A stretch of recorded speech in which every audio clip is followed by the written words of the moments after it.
Hiya! Welcome high atop the grandstands. Why? I have no idea. But right now, before I give you changes and make you get a case of writer's cramp, let's please rise for the playing of our national anthem.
Okay, be seated.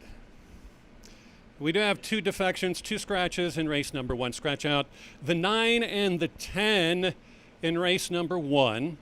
And the number 6, Dang It Bo, is 1 pound overweight.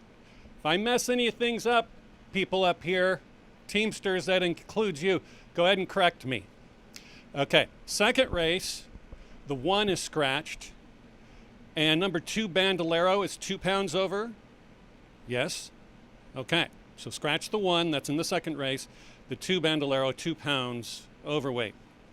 In the third race, number 2, Wildwood Attack, is 2 pounds overweight. Scratch number 5. Okay, scratch number 5 from the third race. Fourth race is good.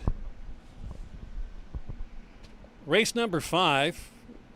This first part is complete frontier gibberish, horse racing jargon. All right. Instastar listed as 113 pounds, but he's gonna be 300. 300. Boy, that's a lot of overage. What is this? Harness racing? Number 4, Instastar, should be corrected weight to 111 at 2 pounds over. So either way you slice it, 113 for number 4, Instastar. The 7, Last Moon, is 1 pound over.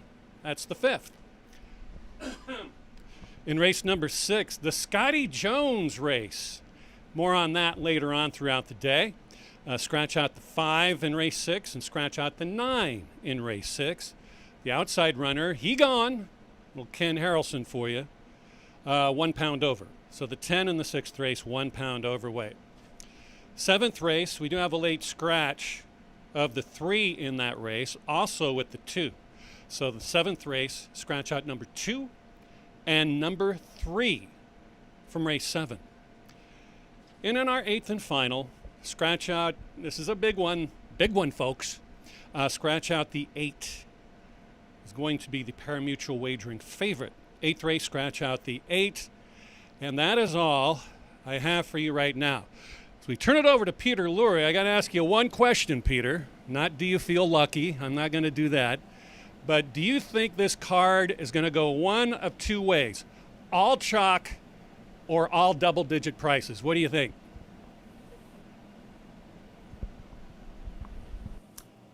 Well, first of all, good afternoon, my friend. I think it's going to be a combination of both. I don't think it's going to go all chalk. And I definitely don't think it's going to go all double digit, but there are possibilities. I have a couple of long shots myself. So I'm with you, my friend. I think it's going to be a little something of both, and we'll just see how it plays out. I mean, we started out slow on the Tuesday card. We finished strong at the end, had the pick 3 and the late pick 4. Didn't pay a ton, but we definitely got our money back with a little bit of a profit. So We'll see if we can do something. Welcome, everybody, especially for those of you watching on YouTube. We love you folks watching on YouTube. We love our folks watching on TV, or even at the track. But, it's a love fest. What can I tell you? It's going to be 81 degrees today, 60% humidity. So, again, hydrate. But 81 degrees this time of year in Collinsville, that's a nice day. So looks like we're going to have some fun this afternoon. 8 race card, as Keith so eloquently pointed out, man, there were a fair amount of scratches, and yeah, I have to now adjust my pick 4s and pick 5 tickets because it did affect me definitely. But it's going to be one of those kind of days. We're going to have fun, and we will just adjust. Keith was touching on Mr. Scotty Jones. Scotty Jones works in the jocks room. 47 years. He started out in high school, and not to tell tales, went to school with one of our trainers, trainer Jimmy Watkins. But he has been a longtime member of the Fairmount Park family, and race number 6 will be named in his honor. So congratulations, Scotty, if you're listening, and all the jocks. Hey, man, after the races, buy him an adult beverage. Not before, after the races. Buy him an adult beverage. It'd be fun. Standings, it hasn't really changed at all. Alexander Bendesu picked up 1 winner. Santos, Arangueren, Lara, and Stanley has not changed in the top 5. As far as the trainers are concerned, Scotty Decker had 2 winners on Tuesday's card. He is now up to 39. Jimmy Watkins in second with 23. Then it's Ralph Martinez at 18. And right now, Harry Lynch has moved up. He is now clearly tied for 3rd with Mr. Ralph Martinez with 18, and Steve Manley in the 5th spot with 17. So, looks like it's going to be a good day of racing. Let's hope we can be very profitable. And for all of you watching, whether it is on track or over on YouTube, on behalf of everyone here at Excel Entertainment, we'd like to welcome you to a Saturday at Fairmount Park.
16 minutes to post for the opener. For those of you just joining us over on YouTube television, welcome.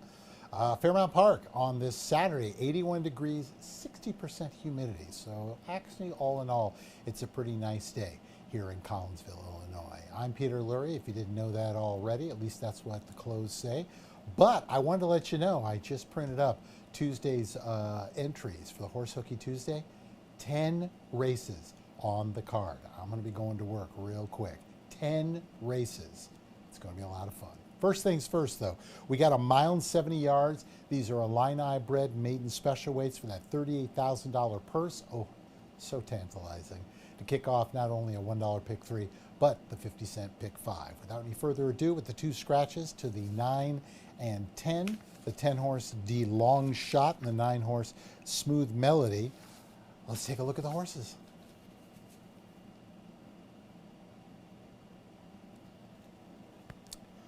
Horses already down in the paddock. Good to see. Top selection for myself at 9-2.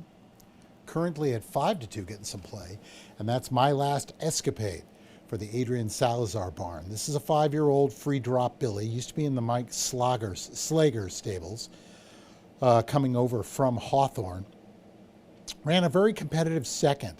Now, the only problem, I guess, would be to say is this horse has had 21 chances, 10 seconds. So if you're looking for an exacta horse, yes, this is definitely the horse that you were looking for. But I think that this could be the opportunity. 0 for 9, yes, they're all maidens, but 5 seconds and 2/3. Numbers-wise in the Brisnet Speed Index, one of the top ones in the race, so I think it makes a lot of sense. I think the mile and 70 yards definitely suits this horse. Ran one at Hawthorne, although the winner absolutely freaked back on June 18th. They were 6.5 lengths clear of the third horse in that race. So we know distance is not a problem for them. Julio Felix has made the most of the opportunities he has gotten at the meet, and I think this horse makes a tremendous amount of sense. Go to the 5-horse, Lies and Deception. 15-1. Can you believe this? 15-1. I get it. I mean, the horse is trying 2 turns for the first time, but the grandsire of the sire Gormley is Malibu Moon. Malibu Moons could run forever.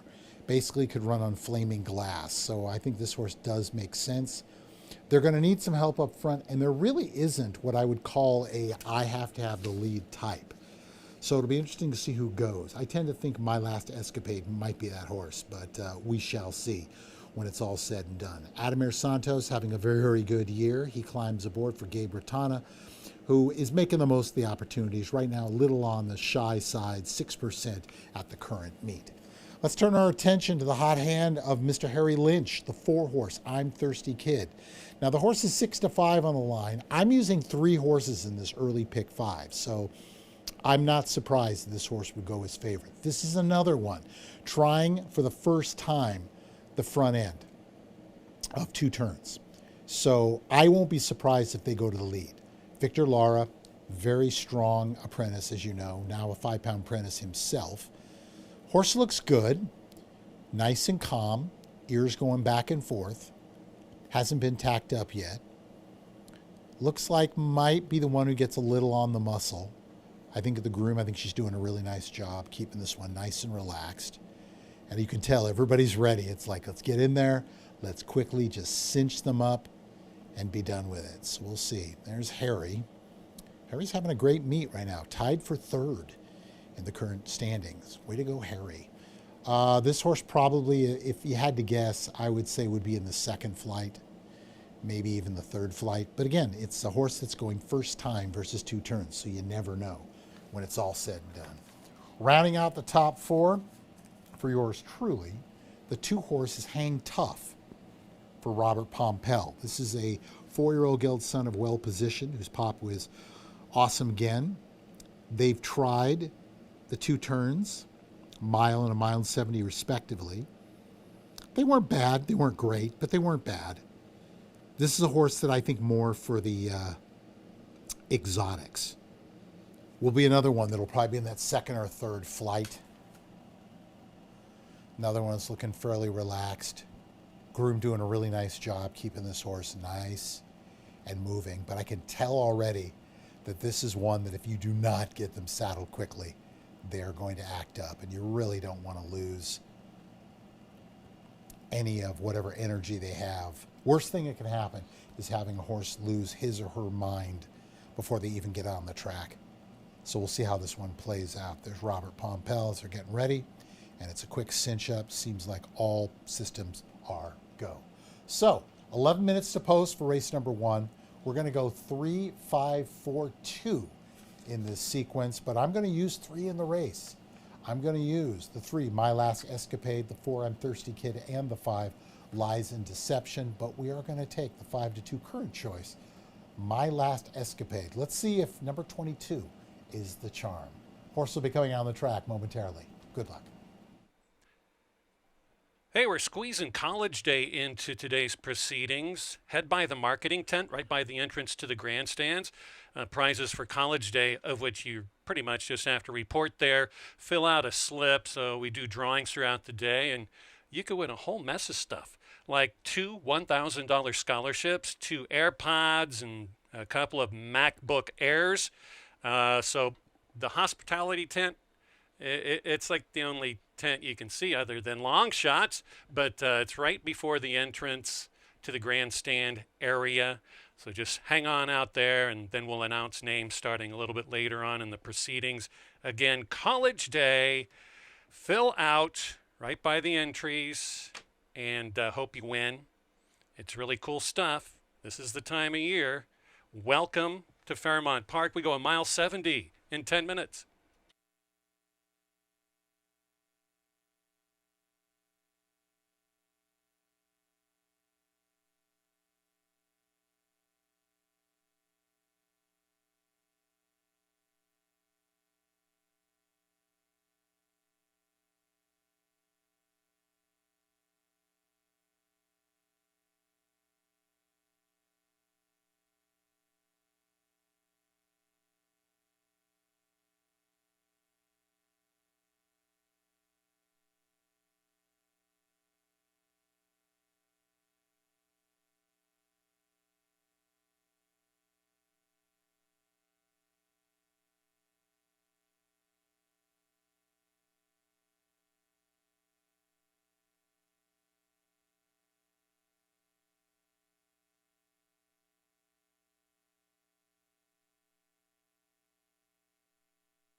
The first of 8. Winds are out of the, well, west. How about that? At around 15 miles an hour, and that's steady. Track is fast. That is the AccuWeather forecast for this day in August. We go a mile 70 yards for race 1. Scratch out the 9, Smooth Melody, and number 10, De Long Shot. 1 pound over on the 6. Those are your changes to the race 1 program. Well, we have the early double, the early pick 3 in store. Also, the 50-cent pick 5, of which I have put the ultimate cheap price ticket together for you that you'll see in moments. Win, play, show wagering. You also have superfecta and trifectas, about 7 minutes.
Post time in 4 minutes.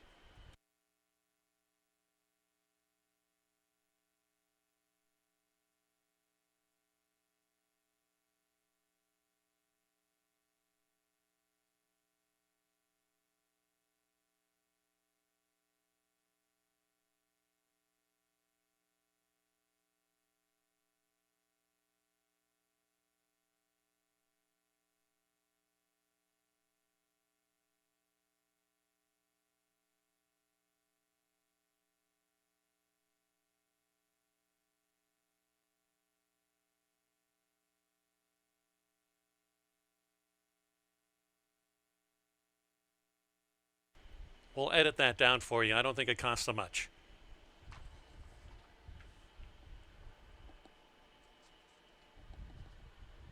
3 minutes until race 1.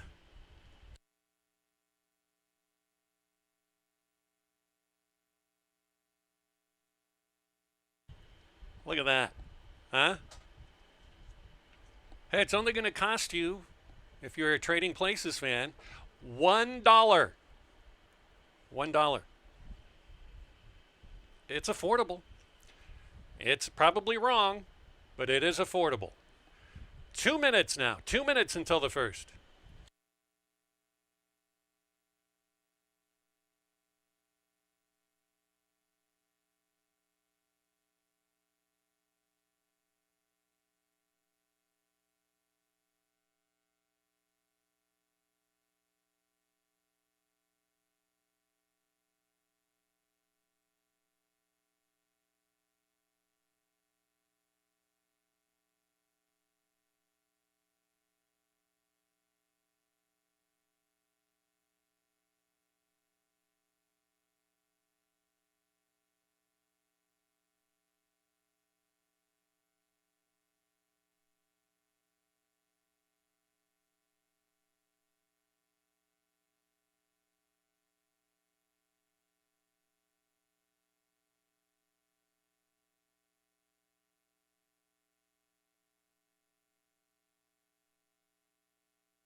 Less than 1 minute. Looks like they are headed towards the starting gate.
Last chance to get into the early daily double. Second race goes the 1 mile distance. This, the mile 70 with a field of 10. Loading in.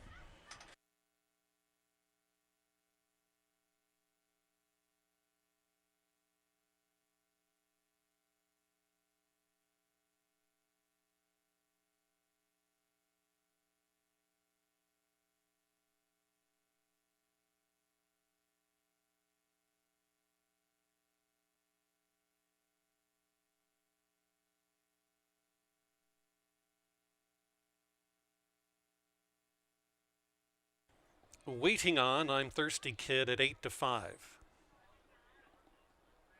Moves up. Position Our Luck.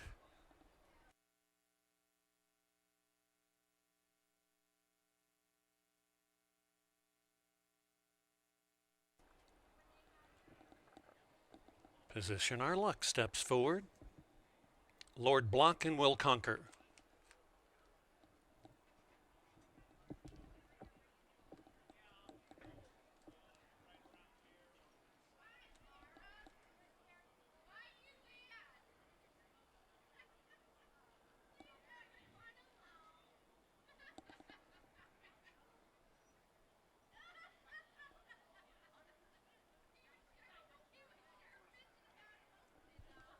They're in the gate. Flag is up. And they're off. Pretty decent getaway. My last escapade to show it from a hustled upon Lies in Deception. Right in between that front running pair is I'm Thirsty Kid.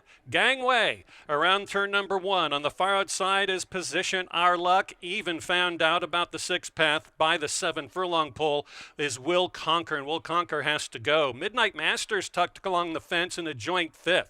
Way back we have in the black is Lord Block, and the last horse, about 12 lengths off the front, is Longshot KJ's Ransom. They all vie and want the front.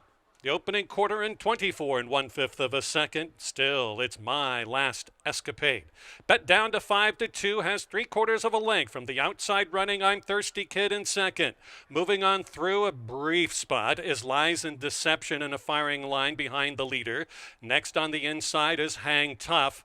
And in 5th, hung out to dry. Absolutely no ground saved by Will Conquer, still running in 5th. Moving up a couple of places as they head left for the second time. Lord Block is gaining some ground. Far back we have Midnight Master who loses some action. Moving on up on the far outside is Dang It Bo, and still the distant trailer is KJ's Ransom. By the quarter-mile mark, it's My Last Escapade. My Last Escapade by a desperate half a length. Hang Tough is gaining up at 11 to 1. Here's Lies in Deception, 3 deep, nothing coming from far back. Maybe belated run for minor awards for Position Our Luck. New leader down the stretch. It's Hang Tough. Hang Tough gonna score and prove to be a day of long shots that just gets their start.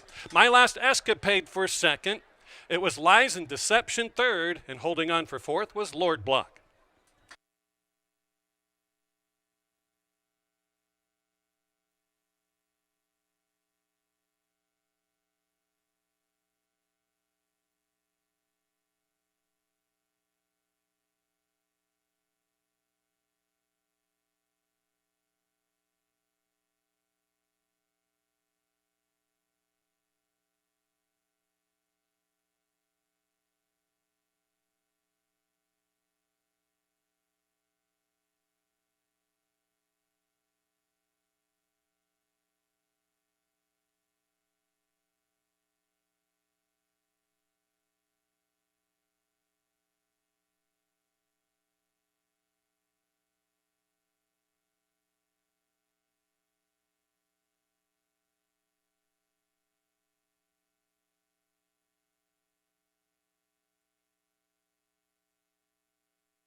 Race 1 now official. 25, 40, 10, 20, and $5 across on Hang Tough.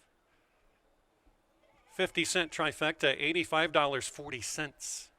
Shh.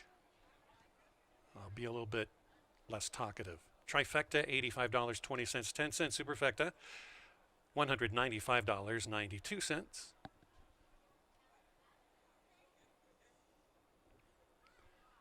The dollar exacta for race 1, 2 with 3, $57.10. About to move into the winner's enclosure. Winner of the first, Hang Tough, and jockey Alexander Bendezu in the time, 1:70, 1:46 and 1/5 of a second. Hang Tough is owned and bred by Patty McCarry, trained by Robert Pompel, 4-year-old gelded son of Well Positioned out of the Cougalis mare Sassy Buck. Congrats to the connections. Field size bonus boosts this purse of over $40,000. Okay, race number 2. Scratch out the 1 is Energy Unbridled. The 2 Bandolero, 2 pounds over. Post time for the second race coming up in 19 minutes.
14 minutes to post, race number 2. Welcome back, everybody. Peter Lurie standing by here.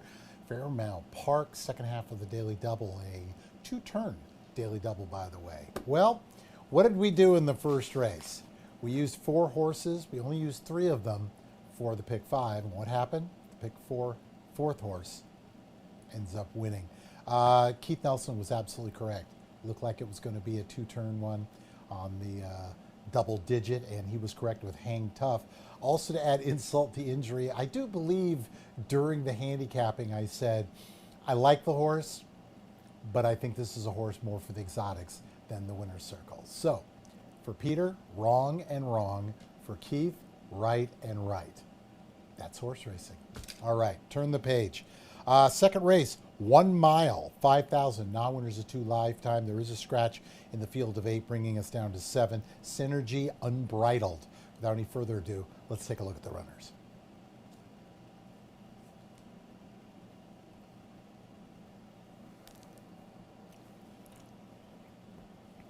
Horse in front of us there is the 2 with the blinkers. That is Bandolero. For Terry Lovinger and John Maroney, 2 good friends of mine from Southern California. This is a Calbred from Love Acres. 3-year-old son of Stay Thirsty. I just was texting Mr. Maroney even as we speak. And I wish him a lot of luck. These, just so it doesn't sound like I'm being a bandwagoner, these selections were brought in 3 days ago. So I like the horse.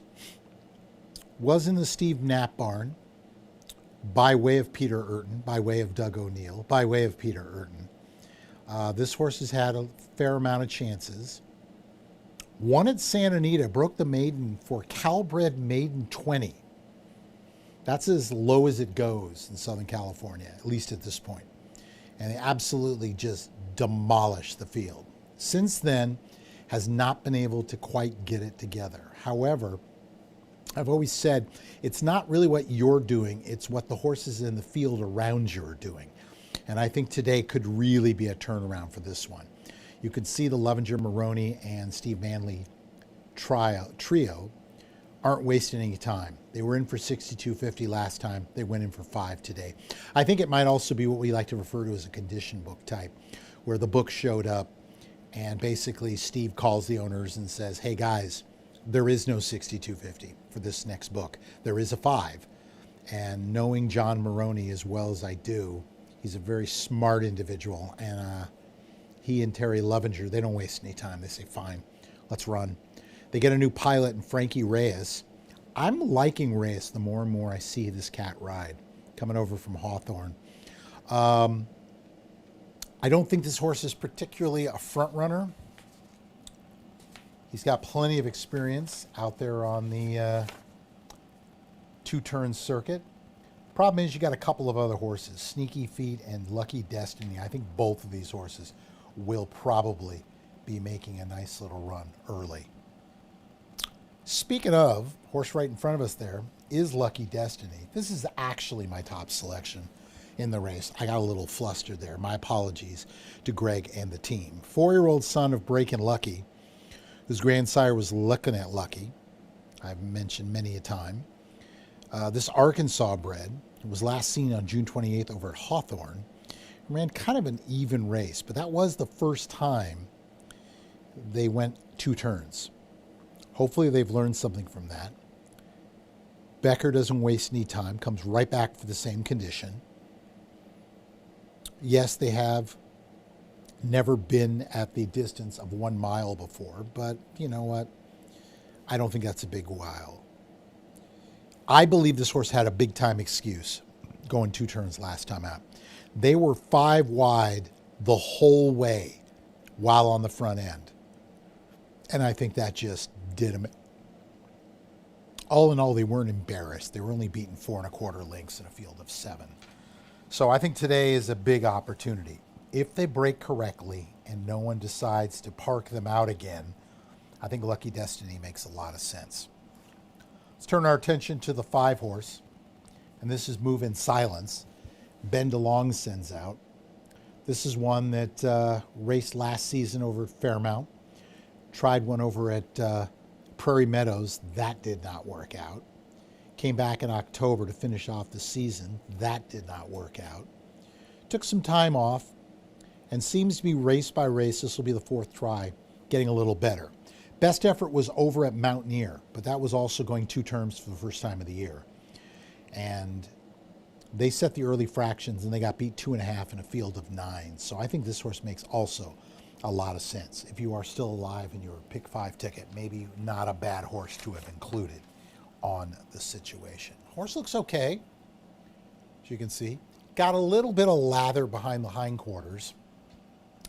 But again, it's warm. It's a 60% humidity. So that doesn't bother me. When I start seeing it on the neck, that's when I start thinking a horse is either very nervous or upset about something. So we shall see how it plays out. So with the scratch of Zenergy Unbridled, I go 7-2-5 in my now defunct pick 5 ticket. I was using the 2 and the 7. Good luck to Bandolero, but we're going to put Lucky Destiny on top in race number 2. A $1 pick 3 and a $1 pick 4 kicks things off. Horse is about to come out on the track. Good luck.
$5,000 the claiming price. 3-year-olds and upwards, which have never won 2. Scratch out the 1, Zenergy Unbridled, 2 pounds over on number 2, Bandolero.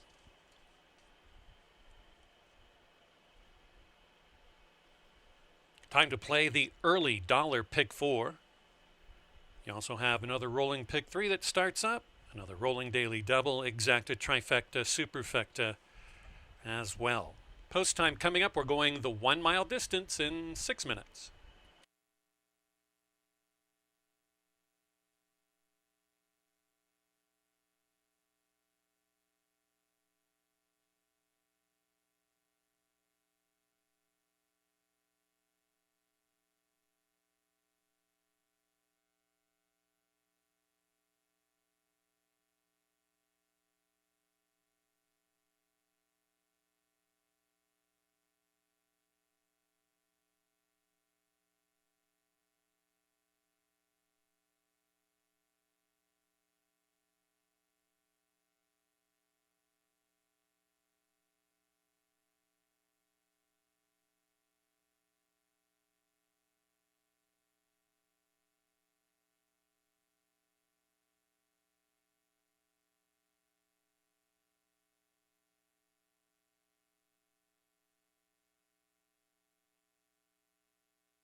Couple more times today. I'd like to instruct all of you college personnel, if you have IDs,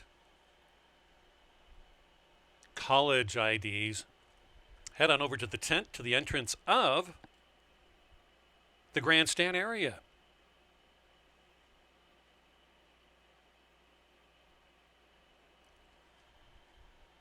You could be the winner of one of $2,000 scholarships, giving away 2 AirPods and a couple of MacBook Airs as well. So hope you can check things out. We'll also have a farmer's market coming up on August 25th. That'll be awesome. 10 races coming up on Tuesday that precedes the $250,000 St. Louis Derby that caught a field of 8 that will be run as the last of 10 a week from today. So all kinds of stuff happening. I'll keep you apprised of that until you want to strangle me. 4 minutes until race 2. 4 minutes.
You have 1 minute.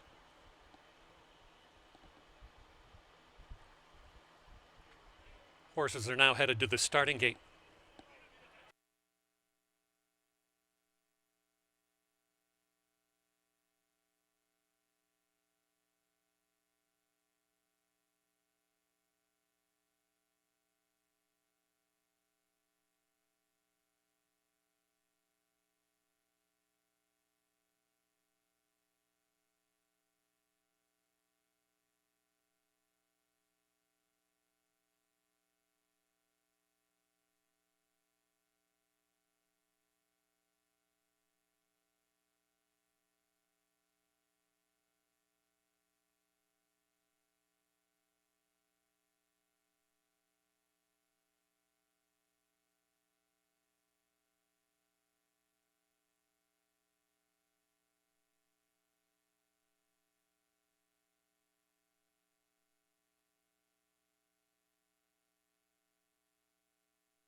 3 back, Best Dressed Man. Moving up, Lucky Destiny.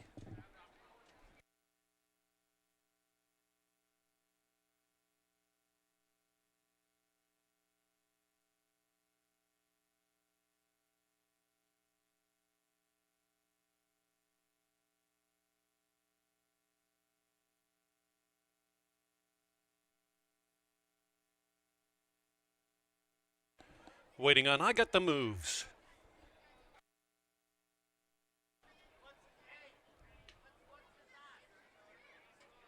In the gate, flag is up, field of 7 to go the mile. And they're off. A bit slow into stride was Lucky Destiny. Out very well from the inside is Bandolero and Best Dressed Man. They all want part of the fray, and they're going to be fanned out about 10 wide. I Got the Moves, got the worst of that around the 7 furlong pull. It's Bandolero who got some flying blocking help. Sneaky on the inside is Move in Silence to gain up towards that leader just to neck back along the fence. Lucky Destiny, after a hard first corner for many, is finding himself in a good striking spot in third. A couple of lengths back to Best Dressed Man fourth. 3 back to the gray Sneaky Feet. I Got the Moves has one of them beaten, and that is moving on up. Get Me 1-2, who's about 9 lengths last. They go towards the half mile, and it's all Move in Silence by a half length.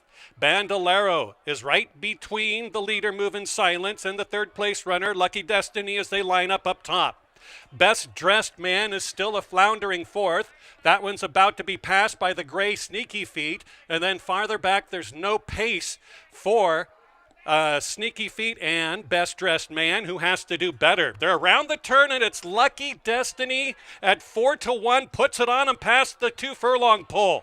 Running up amongst is Bandolero, switching off to the outer course.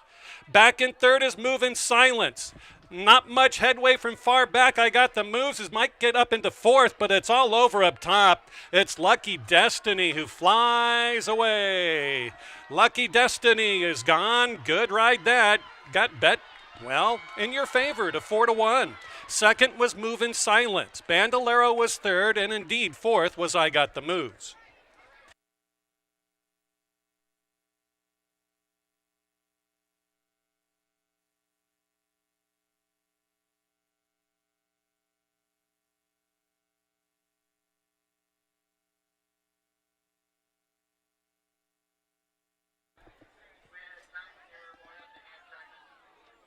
Gotcha.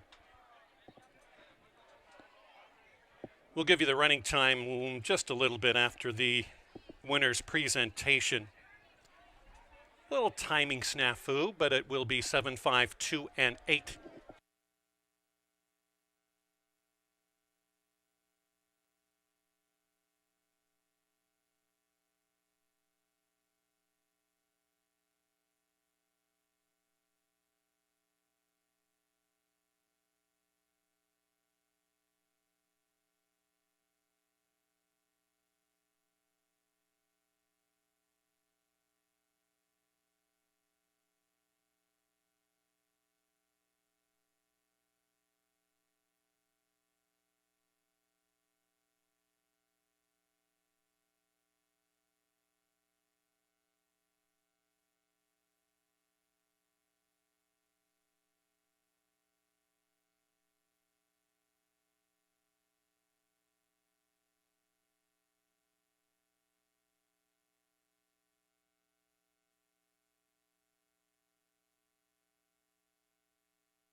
Leading rider this meeting.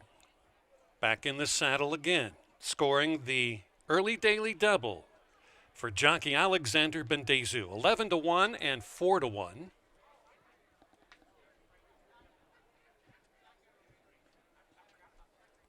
Lucky Destiny appearing in the winner's circle for Charles Ritter and Scott Becker. Scott is the trainer.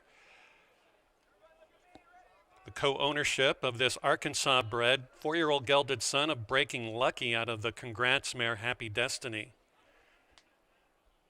Bred in Arkansas by Blue Star Racing LLC and 4M Ranch.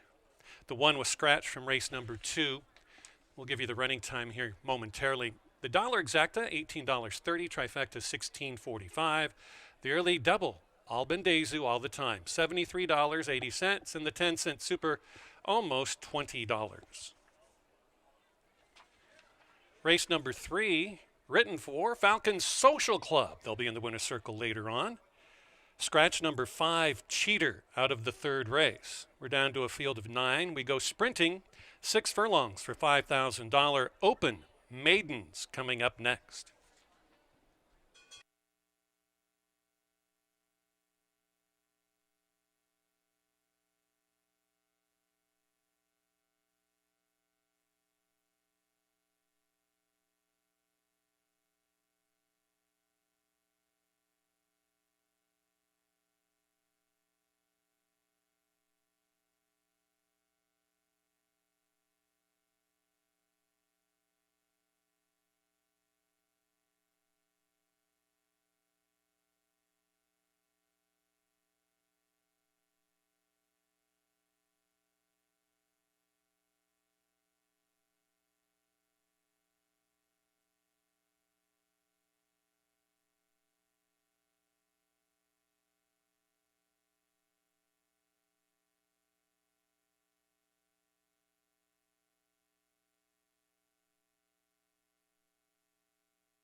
14 minutes to post. Race number 3 coming up. We've got horses coming down already into the paddock on this warm afternoon here at Fairmount Park. Welcome to all of our friends watching over on YouTube.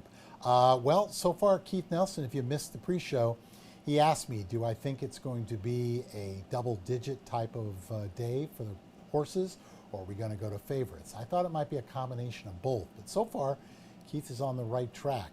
Both races, favorites were defeated, so we'll see how this one plays out. We had the second race, and we're kicking ourselves we didn't go 4 deep in the first leg for the pick 5, but woulda, coulda, shoulda. Meanwhile, the third race is coming up. Scratch in the race, the 5-horse Cheater is out. Cheaters never prosper. I had to say it.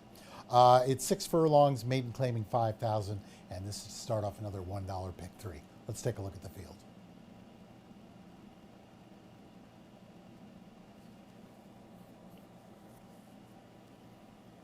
Interesting race coming in here. Might be the first favorite today. I kind of like this horse. Now, the first time I saw him coming in from Pimlico, I refer to him as Ghidorah, which was a Japanese monster in the old Godzilla movies back in the 50s and 60s. But when I heard Keith Nelson say it, he said Ghidorah. So we will, I guess we'll just have to see. 8-year-old gelded son of Strong Mandate. The grandsire, of course, is Tisnow. Another one that, again, I'm really surprised they haven't tried 2 turns with this one. But it's a Virginia bred for the Chance Farm. Left the Hugh McMahon band when they came here, and now is in Larry Ravelli's toll. E.T. Baird aboard. I thought ran a very credible race last time out. Avery's Day absolutely demolished the field. And once again, we're talking about an 8-year-old gelding who has 3 lifetime starts. So there's been a lot of issues, I'm sure. Actually a good-looking gray, looking at right now in front of him. Well put together. Looks good.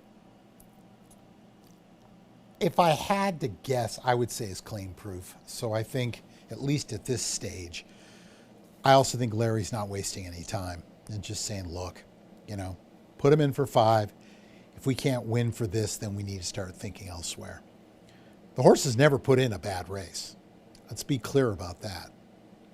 I wish they'd worked over here from Hawthorne to Fairmount Park, but they do have the race under their belt. And let's remember, the last published race for this horse prior to that July 28th effort was May of 2021. So something fairly significant must have happened.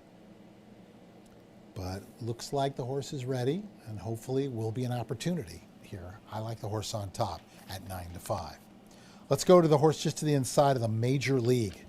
If you never saw that movie, you got to see it. It's a fun movie. 4-year-old son of Vercoman. His grandsire is Candy Ride. An 0 for 7 at the distance. Well bred for the 6 furlongs. 2 seconds and a third. Barnes hitting at 14%. Just a little under the number. Gets Javier Diego. Diego making the most of the opportunity.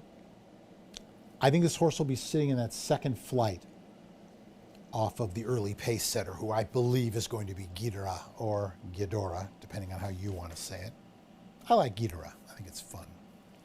The horse looks good. Ears kind of going back and forth. Very interested looking around at the other horses. The blinkers, they are not new. They've been around this horse pretty much their entire career.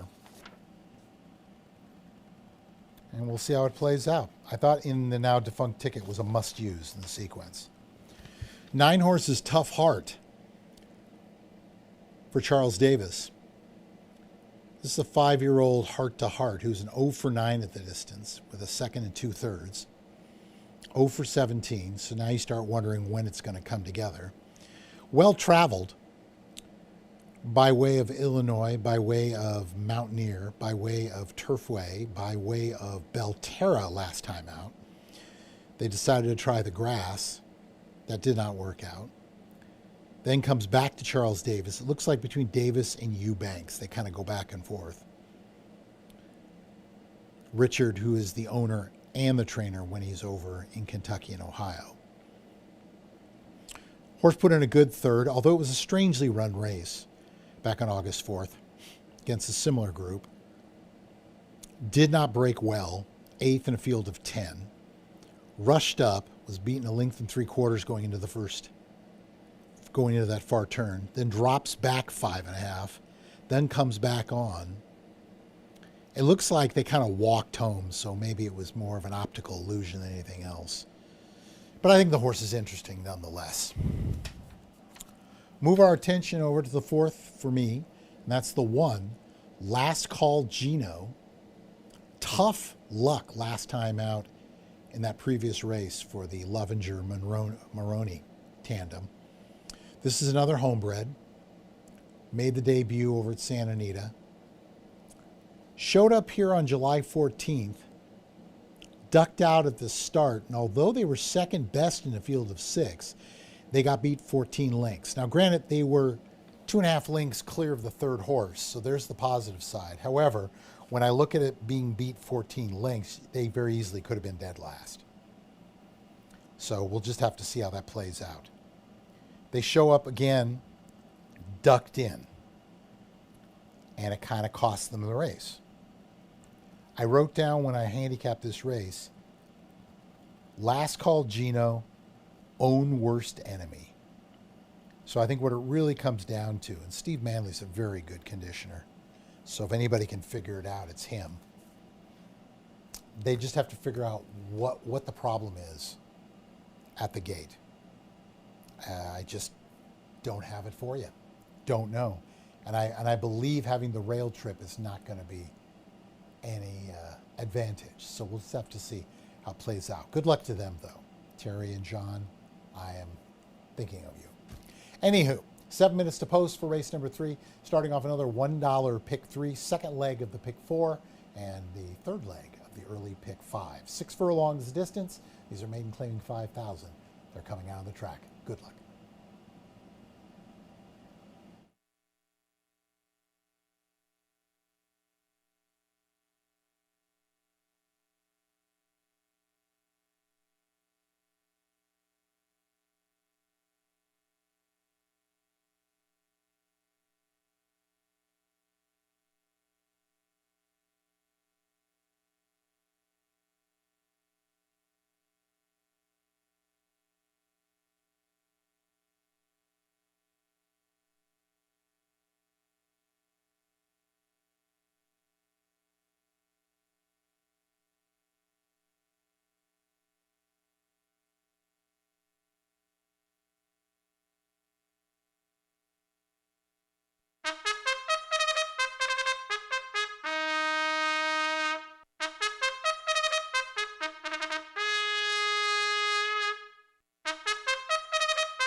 Hey, look, race number 3 is brought to you by Falcon Social Club. They'll be in the winner's circle momentarily, if not already.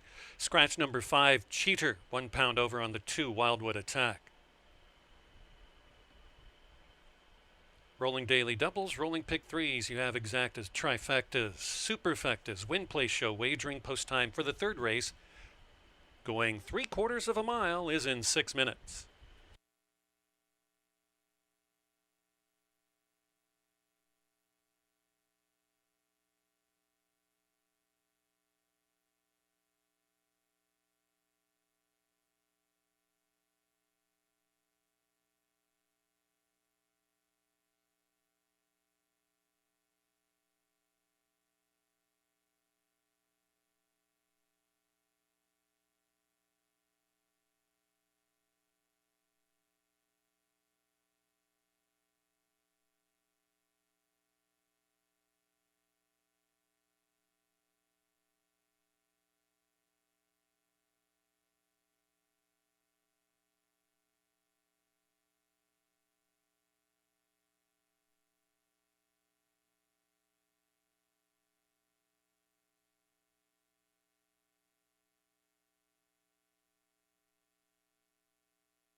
Coming up on live racing on Tuesday, 95 horses entered for 10 thoroughbred races coming up on Tuesday, the 25th. Hope you can join us. We do have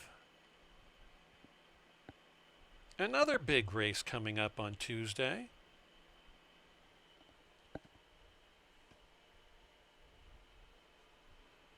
That will be race number 4 in the 2026 Iron Horse Distance Series. The purse will be $22,000. The distance, unlike you've seen in quite a while on this track, will go the Belmont Stakes, 1.5 miles for stayers, for distance horses coming up. Hope you can join us for fields of 9.5 coming up on the average on Tuesday. And then the big race coming up on Saturday, a week from today. Field of 8 have been entered for the $250,000 St. Louis Derby on Saturday afternoon, 7 days from now. Will be our final race next Saturday. 2 minutes until race number 3 today, 2 minutes.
Less than 1 minute. Field of 9 is headed towards the starting gate.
Field loading in for the third. Last call, Gino, and Tap the Prize. Last call for you for bets.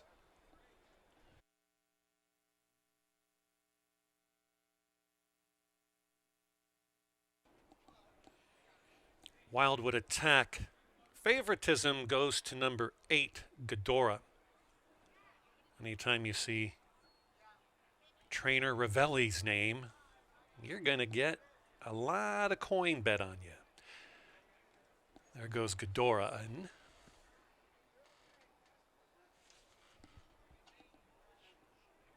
Moving up Ricochet Rick. Been bet down to 5-1. Tough Heart moves up. Last one in, Incorporated.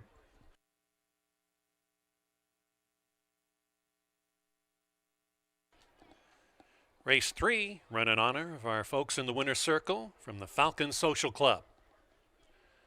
They're in the gate. And they're off. Great start for your favorite. Ghidorah got out well. So did Tough Heart in second. Third early is Ricochet Rick. Next we have Wildwood Attack. Fourth on that one's outside is Major League, who makes some headway. On the far outside, Incorporated is gaining in that second flight. Next comes Last Call Gino, who's on the march along the inside fence. Also come calling is Wildwood Attack in that group from far back. Next we have Tap the Prize, who's well back on the far outside, and no pace whatsoever for Primor, who's going to have to put it in gear and do it quickly. Around the turn they go. It's Tough Heart and Ghidorah. They're battling it out. Ricochet Rick is just drafting in behind. Next we have Incorporated and Wildwood Attack. Dropping back, Last Call Gino has to roll now, and wide outside to Major League. They're into the stretch. Dropping out of it, Ghidorah, your favorite, is not going to hit the board. Relinquishes the front to Tough Heart by 2 lengths. Ricochet Rick is gaining in on the rail. Wildwood Attack is rolling up to get a piece, but it's Tough Heart. Tough Heart to win at 5-1. Ricochet Rick for the place. Then it was Wildwood Attack, and from last to fourth is Primor.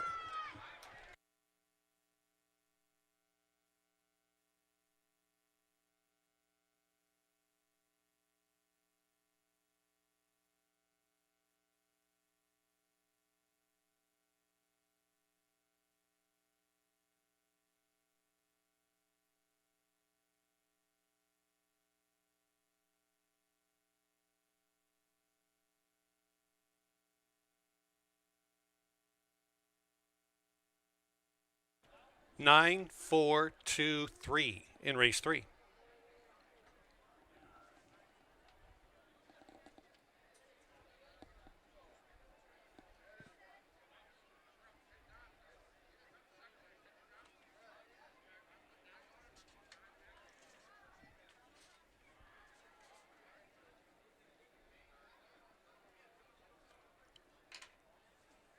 The early pick 3 could pay pretty well. 11-1 to start, 4-1 in the second race, and now 5-1.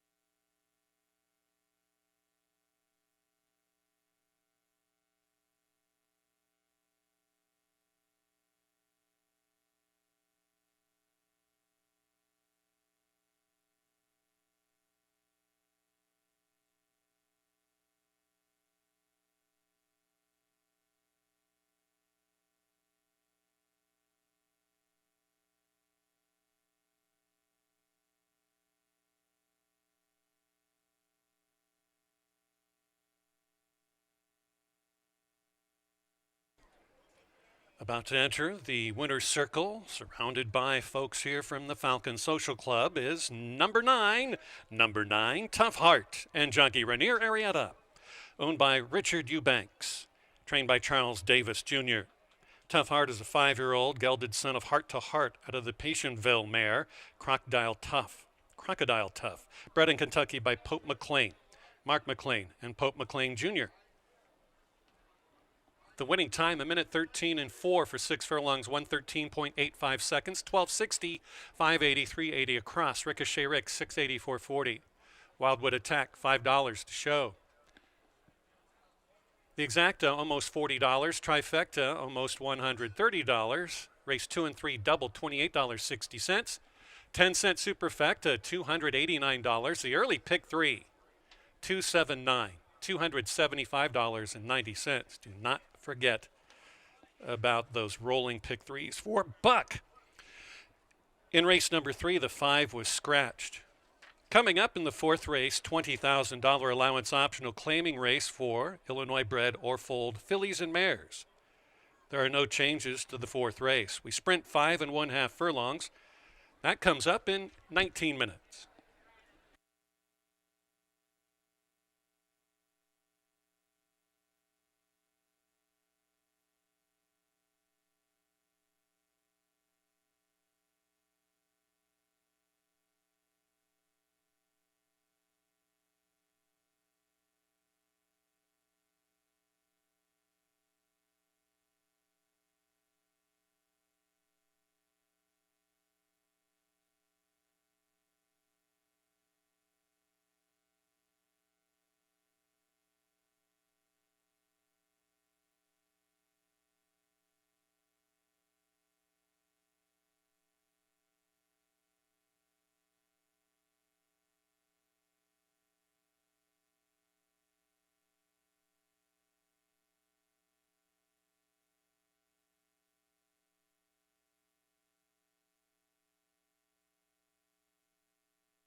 14 minutes to post for race number 5. Coming up, another $1 pick 3 on the docket. Welcome back, everybody, and also our friends watching us over on YouTube, streaming service. Looking at that previous race, we didn't put the winner on top, but we had them in the top 3, and they were alive in the pick 5. What I'm basically getting at is it seems like even though we're seeing prices, as Keith Nelson had mentioned, also it's an opportunity to see that the horses that are formful are definitely coming in. So we will see how this one plays for the rest of the time. This race is a 5.5 furlong state bred, 20,000 non-winners of 3 lifetime. No scratches in the field, a field of 7. Let's take a look at the runners.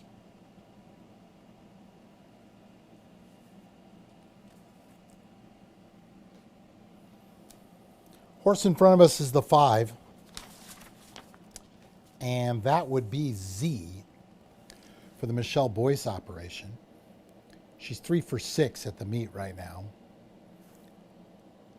Good looking horse. 3-year-old daughter of Mineshaft, whose pop was APND, which bodes the question, why have they not gone 2 turns with this horse? They went 7.5 on the grass last time out on July 19th and were not embarrassed at all. Good second place finish. So something tells me maybe as the meet continues, they might want to think about stretching this horse out. I thought the 2 to 5 morning line was a little low. I'll say a lot low.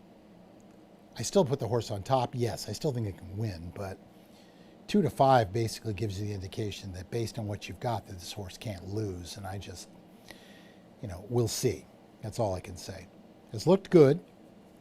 And right now, 3 to 2, just a tick under what I consider a bettable race.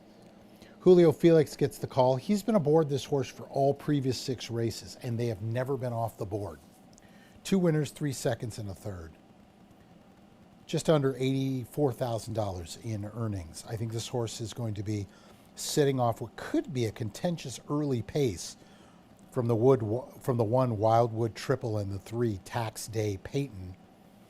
I think it makes a lot of sense.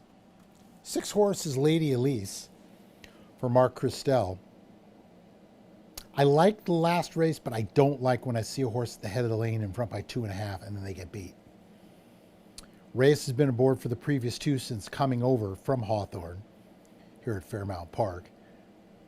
This horse does not work. The last work was a bullet, and that was May 28th at Hawthorne. So this is a horse who basically just races into shape. As far as 6 furlongs is concerned, 2 tries at the distance, 1/3. So hence why I did not put this horse on top.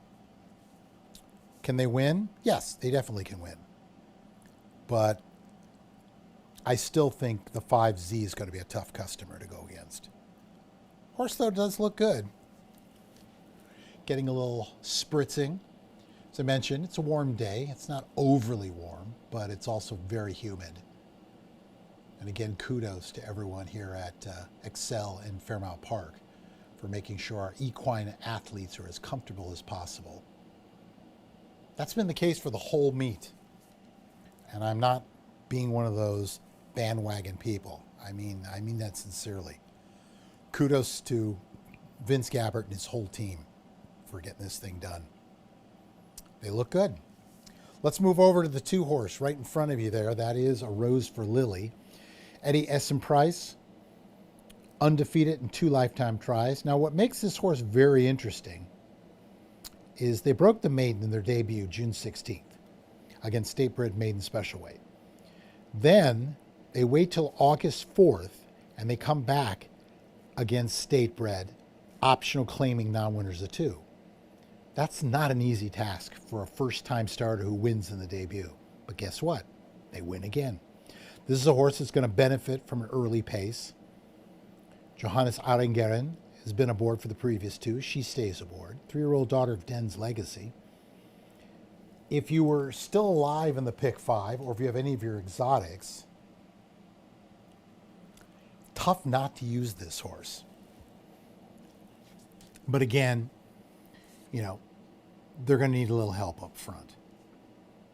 Rounding out the top 4 for yours truly, the horse that I think will be battling for the early lead, and that's the Scotty Becker trained Tax Day Peyton. Blinkers go on this one. They won this condition April 21st, or a similar one. The non-winners of 2. This is the non-winners of 3. And really battled to get the win. Now the next 3, an excuse can be made for the May 5th race. That was the non-winners of 4. Around here, that's a very salty race. And they had early battle and then just had nothing left. They come right back down to the condition they're dealing with today. Same situation. They get on front and they just get tired. Held on for 3rd. Then they show up on June 30th, bobbled at the start. I remember the race at 12-1 and just were never a factor. Now for the first time, they're trying something different. Becker's putting on the blinkers. First time blinkers in the Becker barn, based on a sample of 47, 19%. So it looks like this could be a good opportunity for them. Becker currently hitting at 22% at the meet. So he's definitely getting the job done. Interesting 4-year-old daughter of Chaprit, whose pop was Tappet, does have a win at the distance. Brisnet numbers wise, definitely one of the top in the field. So, 8 minutes to post. If I was going to play a pick 3, and I didn't, I'm very honest, disclosure. If I was going to play the pick 3, I think I would use all 4 of them. The 2, 3, 5, and 6. And then maybe have more of an opinion on the next couple of legs. But 5, 6, 2, 3, how you play it, a rose for Lily is usable. But I'm going to say Z, even as 6 to 5, is probably the horse to beat. Horse will be coming out on the track shortly. Good luck. Trainer Anthony Blay. Trainer Anthony Blay, please contact the clerk of scales. Trainer Anthony Blay, please contact the clerk of scales at extension 128, ?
Race number 4, registered bred or foaled Illinois bred fillies or mares, 3 years of age and up that have not won 2 races or in for an optional $20,000 price tag.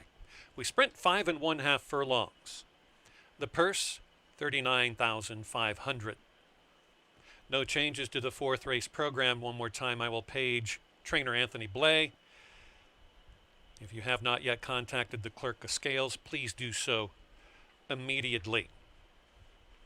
Time to kick off another rolling daily double, another rolling pick 3. You have exacta, trifecta, superfecta, win, place, show, wagering. 5 minutes. 5 is not yet out of the paddock area, and the 4 is coming back. So we are all coming back. We have a downed rider. That is Frank Reyes aboard the 6 Lady Elise. So we're coming back into the paddock. We will have a little bit of a delay here, so stay tuned.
Again here upon entering the track proper from the saddling paddock, number 6 Lady Elise threw off jockey Frank Reyes, who's being tended to, stretching things out. The horses have been taken to the paddock and will be walked around there, and looks like we're going to head back out real quick as the 1 Wildwood Triple is headed out to the track. And so is the 6. So let's try this again. Race number 4 headed out to 5.5 furlongs. The Illinois bred non-winners of 2 fillies and mares coming up in just about 5 minutes.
Those drawings for this college day, if you have your college ID and have yet to do so, make sure you fill out a slip for our drawings.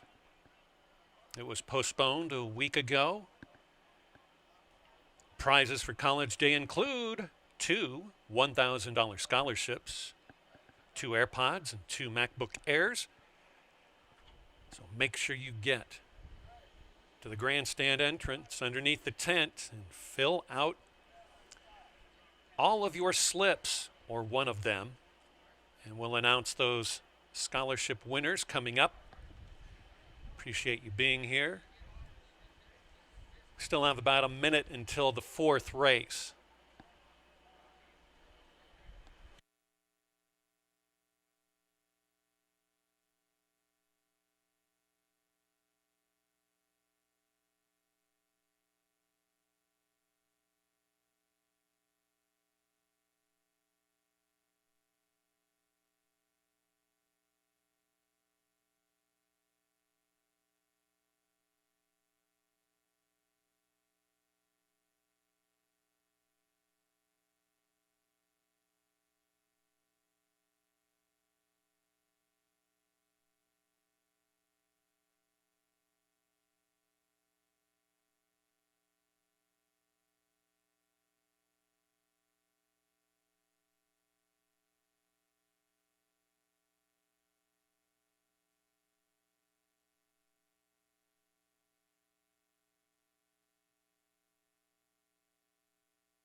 Fillies and mares approaching the starting gate at 5 1/2 furlongs for the running of the 4th race.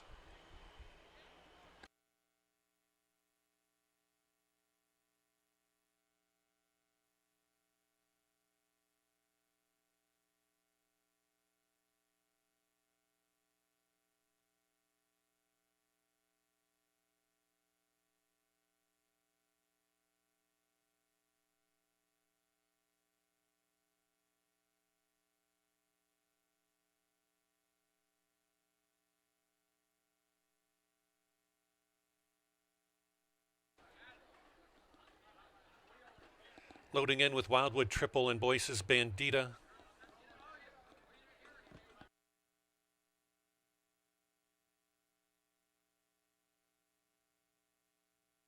A Rose for Lily.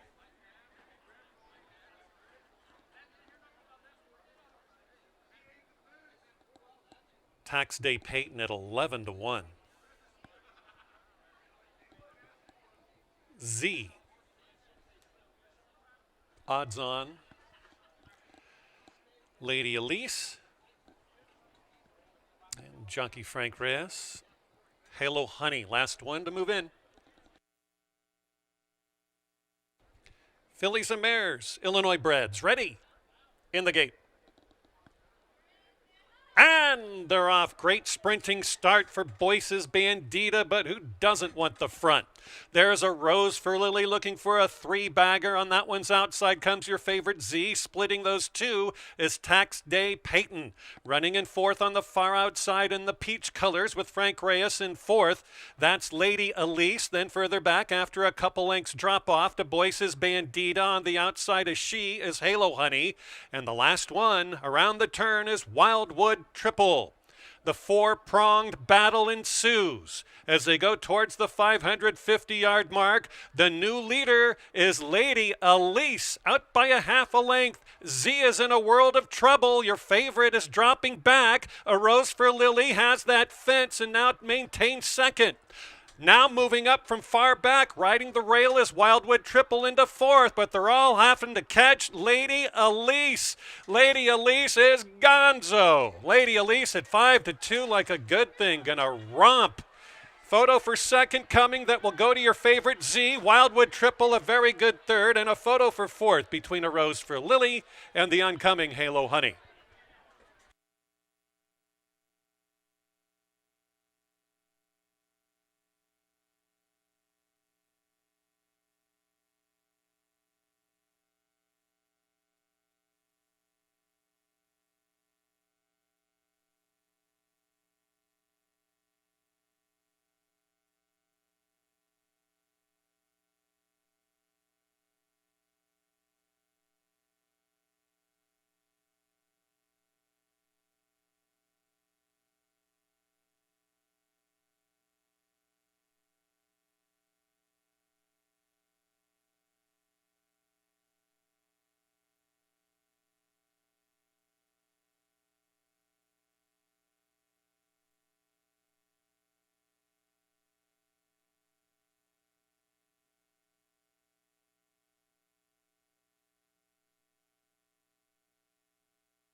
6, 5, 1, and 2.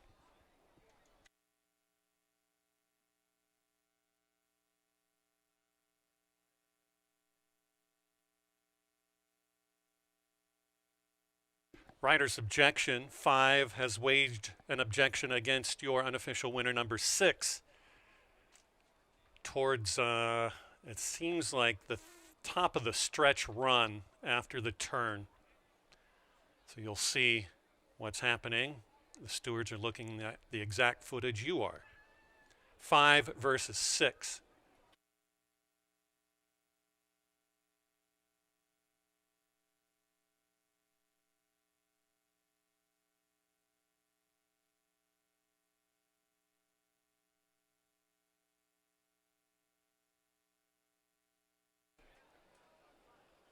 We'll do this first. In the winner's circle comes number 6, Lady Elise, and jockey Frank Reyes with a hard-earned victory. Ordena Lisa Racing Stable Incorporated. Mark Christel is your victorious trainer. Lady Elise, 4-year-old daughter of Lord Nelson, out of the posse mare Exquisite Lady, bred in Illinois by its winning ownership. Homebred victory came in the time of 1:05 and 3, 105.61 seconds. Rider's objection, 5 versus 6 at the top of the stretch.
We're still under Rider's claim of foul, 5 versus 6, as they spin on in towards the 330-yard mark.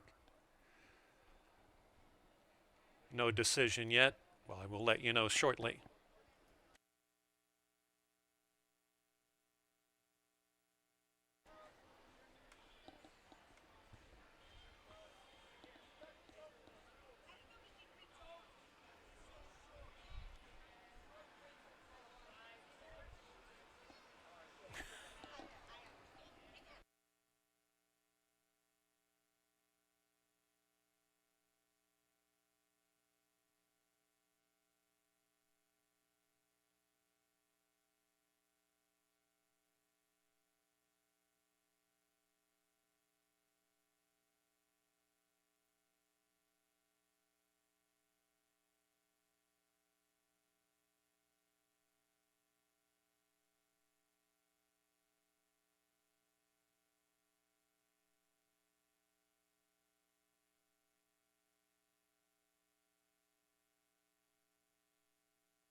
Still under rider's objection, 5 versus 6.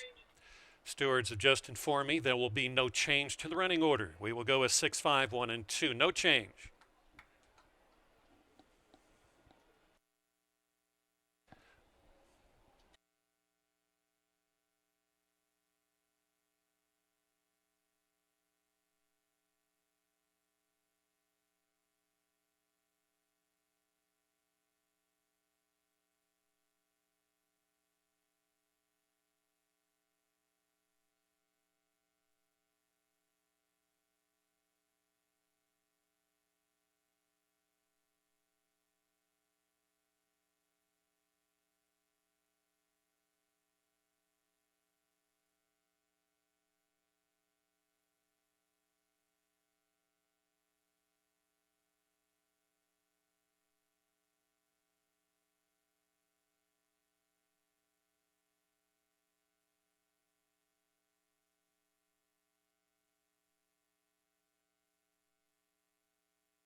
15 minutes to post for race number 5, the start of the late pick 4 on the card. But as a reminder, we've had 4 races so far, as Keith Nelson was alluded to at the early part of the broadcast. We've yet to have a favorite win. Last race, you know what? I had the first 2 horses. I flipped them, but I thought either one of them could win. But I definitely thought that 2 to 5 favorite was very vulnerable. So it turned out to be the case. Let's turn the page. 5.5 furlongs since a 5,000 non-winners of 2 with a $1 pick 3 and a $1 pick 4 in effect. Let's take a look at the runners.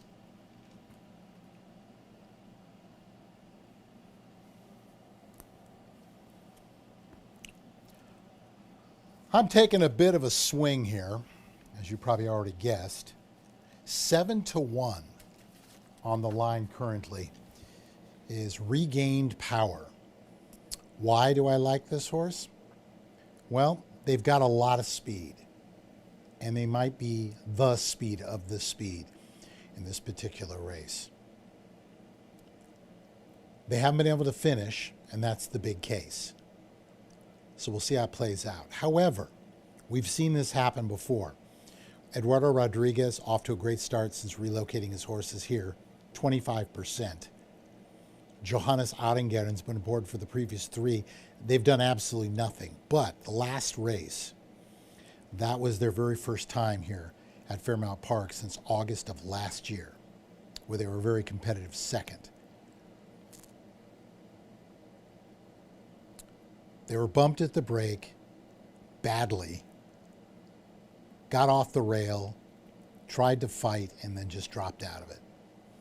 I think has the right to improve. The bettors don't like this horse at all right now. But I have a feeling by the time we get closer to post, this horse will be very close to one of the top choices in the race. They've got speed, and they also draw the outside post, going 5.5 furlongs.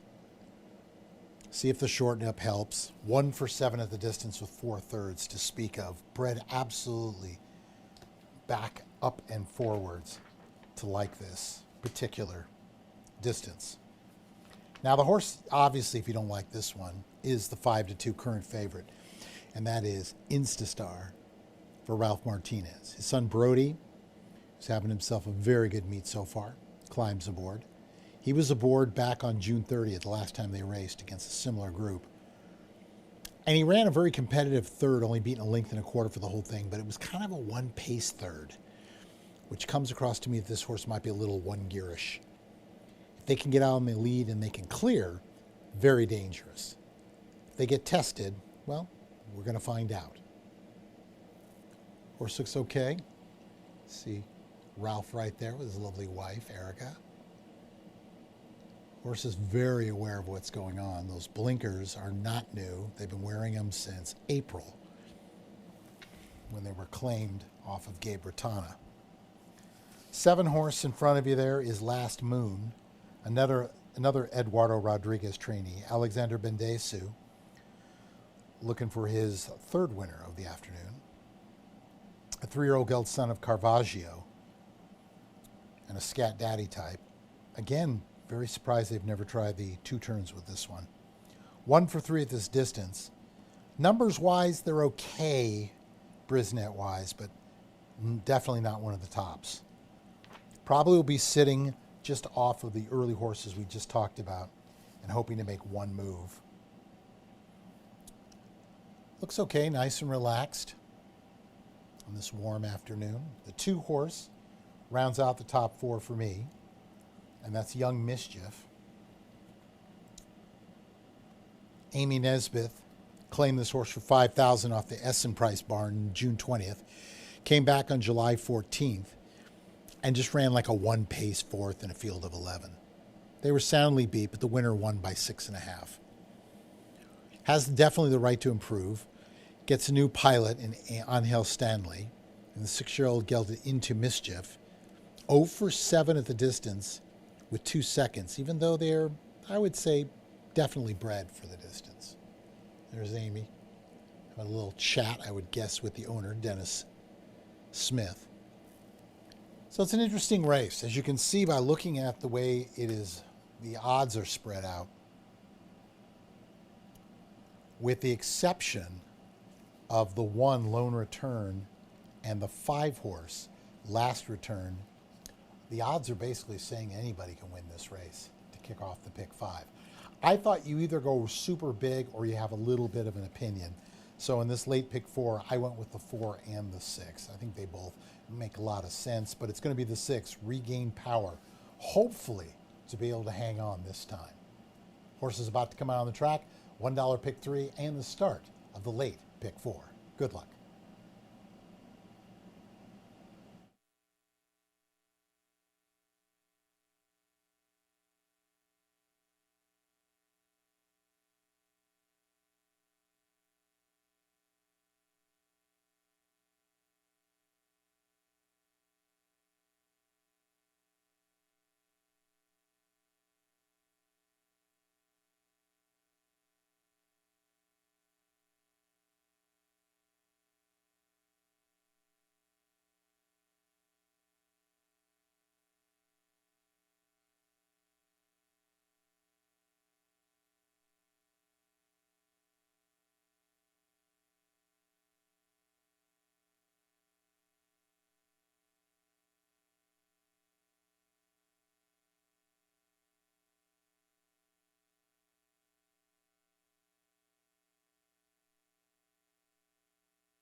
$5,000 claiming race for those that have not yet won 2 races in their careers, 3-year-olds and up.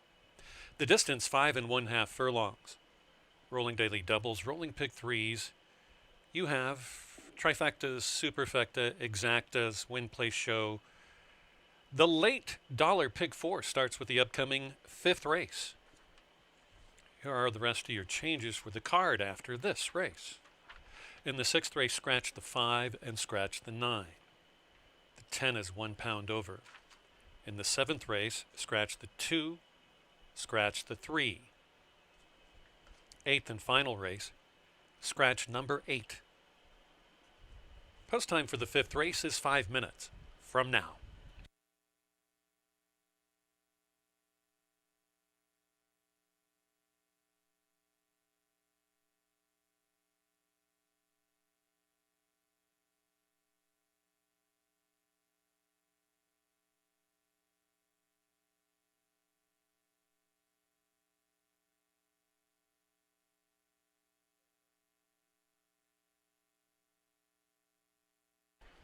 We do have a late jockey change in the 8th and final race. The 10, Seminole Beach, will have a rider change in the 8th race. Number 10, Seminole Beach, make the jockey Corey Orm. Corey Orm to ride number 10 in the 8th and last.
At least one more minute.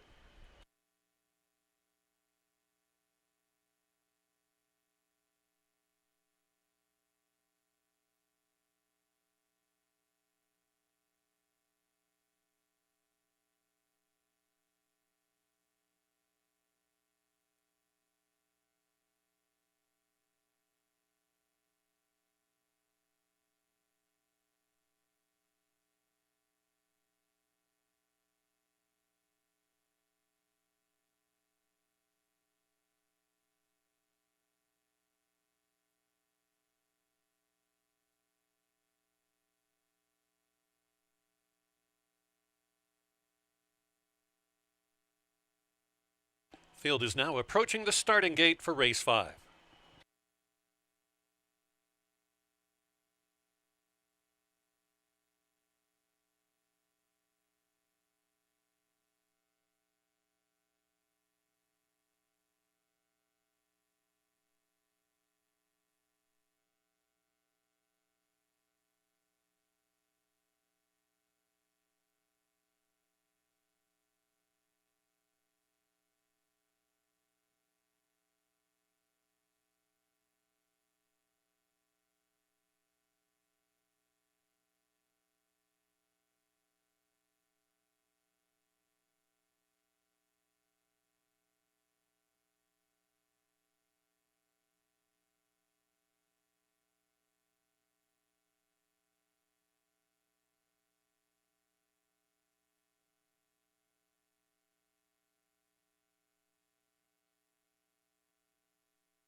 Field of 8 begins to load in. Last return first up with Lone Return.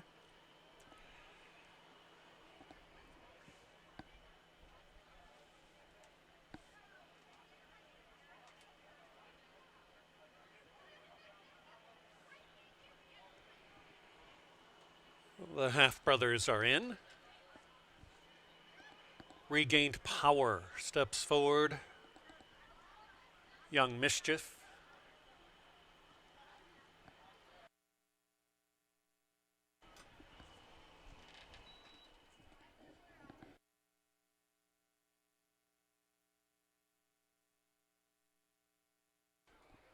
Last Moon. Instastar. And I'm a Chunky Monkey. And they're off. Clobbered at the start was number 5, Last Return. Out like quick is Regained Power and Last Moon. These two inseparable early on. Next, in third, is Instastar in a very handy spot. Hunkered Down Upon is from the outside gate. I'm a Chunky Monkey running fourth and a long way back to Free Choice, trailing by 10 lengths. Further back we have Lone Return, who is flanked by Young Mischief around the corner, and there's absolutely no speed from far, far back. That is going to be Free Choice. On the front side, No Change, Regained Power, and Last Moon from the same barn. They're right together. Instastar ready to poise and pounce. The rail is open for I'm a Chunky Monkey, who's rolling down the rail and has a big-time chance. The leader in deep stretch is Last Moon. Out of it, Regained Power. I'm a Chunky Monkey is gaining. Last Moon, I'm a Chunky Monkey. They'll finish 1-2. Last Moon to score by about 2 lengths. I'm a Chunky Monkey, then Instastar third, and Regained Power.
Race 5 is now official.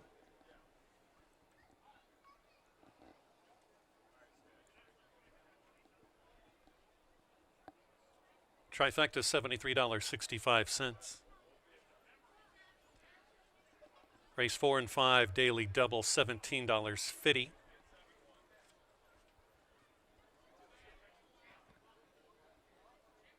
Early pick 4 $330.40.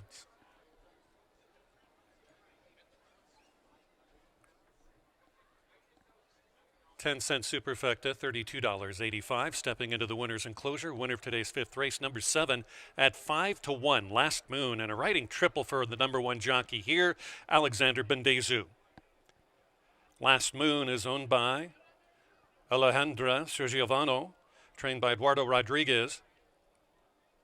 3-year-old gelded son of Caravaggio out of the Stormy Atlantic mare, Fifth Moon, bred in Florida by Carolyn Wilson. The winning time, 5.5 furlongs, a minute 6 3/5, minute 6.73. The pick 5 sequence offers you back 4 of 5. 4 of 5 in the 50-cent pick 5 for $202.65. The race 3, 4, and 5 pick 3, very nice. I'll give you that in just a little bit. More donations to Thoroughbred Aftercare. So we'll give you the pick 5, 4 of 5, $202.65. Pick 3 for races 3, 4, and 5, $241.50. Moving up, the 6th race. Scratch the 5, scratch the 9, 1 pound over on the 10. Post time for the 6th race is in 19 minutes.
11 minutes to post for race number 6 coming up, the final pick 3 of the afternoon. Welcome back, everybody, especially those of you watching on YouTube. Speaking of our YouTube fans out there, remember, a week from today is the running of the 2026 St. Louis Derby. It is going to be so much fun.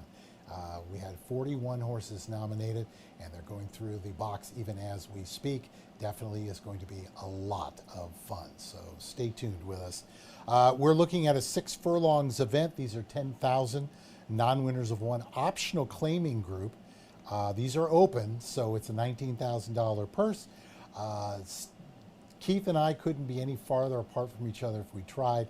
Still looking for a favorite to win. Interesting. Mr. Nelson, I salute you. Let's take a closer look at the runners.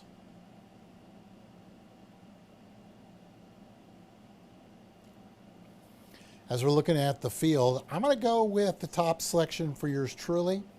4-1 currently, and that is the Jimmy Watkins trained Criso Alogo for the Clean Living Racing Group. With the scratch of El Peligro, I tend to wonder if this horse is going to find itself on a lead. Could very, very well, although he's gone on the outside, might absolutely roll now that there isn't a guaranteed speed with them. I think this horse makes sense. They've shown a lot of battle lately against this condition. They've already won this condition, so they're in for the $10,000 tag. 3 for 15 at the speed of the 6 furlongs. 1 second, 2/3. Brisnet speed index numbers, which I believe in, one of the top. And the only other one is Lundberg. Everyone else is pretty much far enough away where I think this is the horse to beat. You're getting a fair price at 9-2.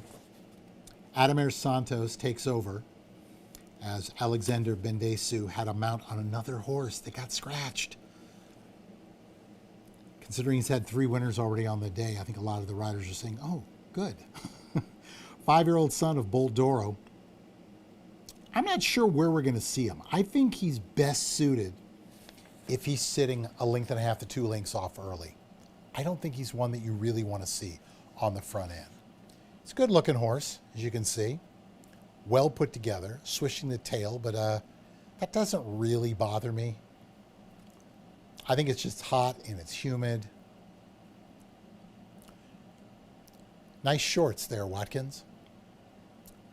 Setting it up for this one. Jimmy currently second in the rider standings, or in the trainer standings, I should say. By the way, speaking of that, this 6th race in honor of Scotty Jones, who has worked for Fairmount Park for over 47 years. Scotty's been a part of the jocks room for 47 years. He started in high school. And all I can say is from everybody here at Excel Entertainment, we say, Scotty, here's to another 47. You never know with technology these days. Get our attention over to the 10 horse. He gone. This is the horse I was talking about. Probably the speed of the speed. Good second last time out on the wet fast track. Never been off the board in 3 tries at the distance. Numbers wise, not one of the tops, but speed's always prevalent. It'll be interesting to see how it sorts itself out early in the race. Johannes Arengaren had a choice, and she stays aboard this one for the Rodriguez barn, who, as we mentioned, is hitting at 25%. This is a 3-year-old gelded son of Omaha Beach, whose grandsire was Warfront. Move our attention to the 8 coming into play, and that is Bilderberg. The barn hitting at 14%. Travis Wales getting the call here. This will be the first time he's been aboard this 4-year-old son of Ghost Zapper. 6 furlongs looks to be a good spot. They went wire to wire last time out, although Ademir Santos opts for another horse in the race. And that, of course, is the Clean Living Racing's Criso Alogo. But you get Travis Wales, and I had him down as my long shot of the race, 22-1. It's actually my long shot of the day. We'll see. I mean, he's done well, 2 for 6 at the distance. At 5.5 and 6 furlongs recently was a winner and battled in both races to hang on. So the horse has got some fight out of him. I think this horse will be sitting early off of whoever goes. But I wouldn't be surprised if they engage also. Rounding out the top 4, we go to the 3, Excellent Empire for trainer Ralph Martinez. Brody Martinez stay on board for this 4-year-old son of Bravazzo. He was aboard last time. It was a decent third, but it was kind of a one-pace third. 1 win, 3/3 at the distance of 6 furlongs. Brisnet numbers, very comparable to the horse we just talked about, but not one of the top. Another one that's going to hope for a pace hookup, one would think. Brody is proving to be more and more a very strong rider. He is smart, but he's very strong, and that's good. Because sometimes horses like this, you really got to push to get the full amount. So in the pick 3, I'm going to use the 4, 8, and 10. 4, 10, 8, 3 is how I see the race. However, I'm going to put Cristo Alogo right now, a nice 5-1 to keep that non-favorite going. Horse is getting ready to go. Good luck.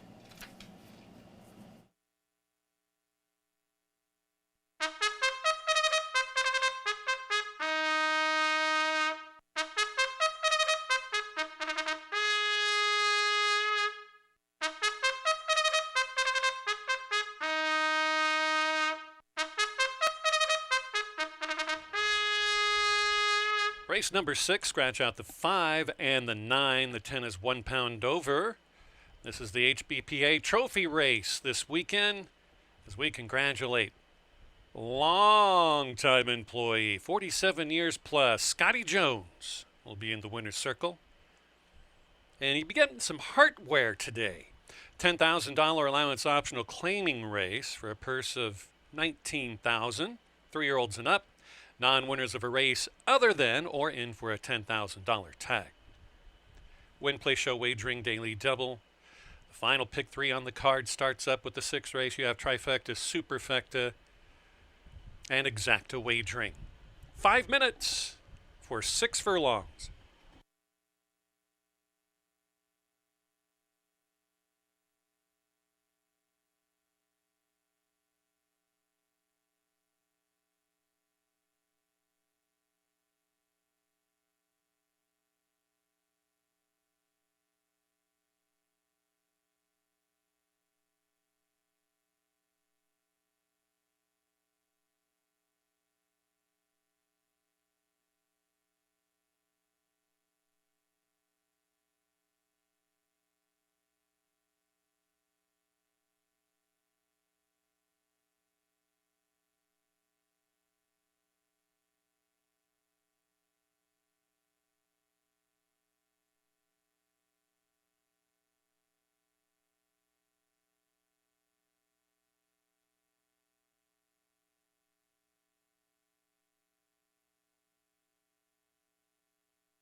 1 minute.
The horses are approaching the starting gate for the running of the 6th race. Final wagers.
Loading in swiftly for race number 6 in the final pick 3.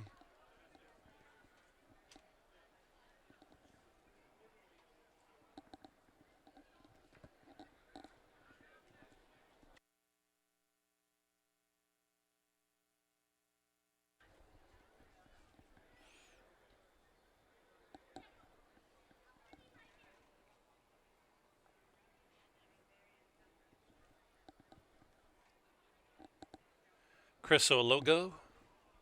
Then he gone. They're in the gate. And they're off in the Scotty Jones. Out very well in the center is Chris Ologo to dictate terms. Outside is He Gone challenging. Backing out just a bit is Bilderberg. Goes from a joint second to 4th and is passed by Lundberg on the inside. Here comes a run from the outside from Shadowless, who gains up a couple of spots. Also following the outer flow is River Ridge meaning business. Tracking behind is Excellent Empire, who's moving on up and willing. But far, far back, there's no pace on for Smooth and Silky, who's about 15 off the lead as they round the turn. It's Chris Ologo going fast with Shadowless on the outside. 3 wide looping move for Lundberg. Terrific. Out in the front is Lundberg by a length. Chris Ologo now second. Third and moving back is Shadowless. On the move from far, far back, here comes a bold challenge from Bilderberg, who has to get into it, but they're in the stretch run. Lundberg, Chris Ologo fighting back. Lundberg is as well. From far back, Shadowless is resurgent. Excellent Empire with a belated run. Lundberg trying. It's Chris Ologo by a neck. Lundberg second, then it was Excellent Empire and Shadowless.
We have a rider's objection. Riders claim a foul. 2 versus 4 down the backstretch. 2 versus 4, rider's objection.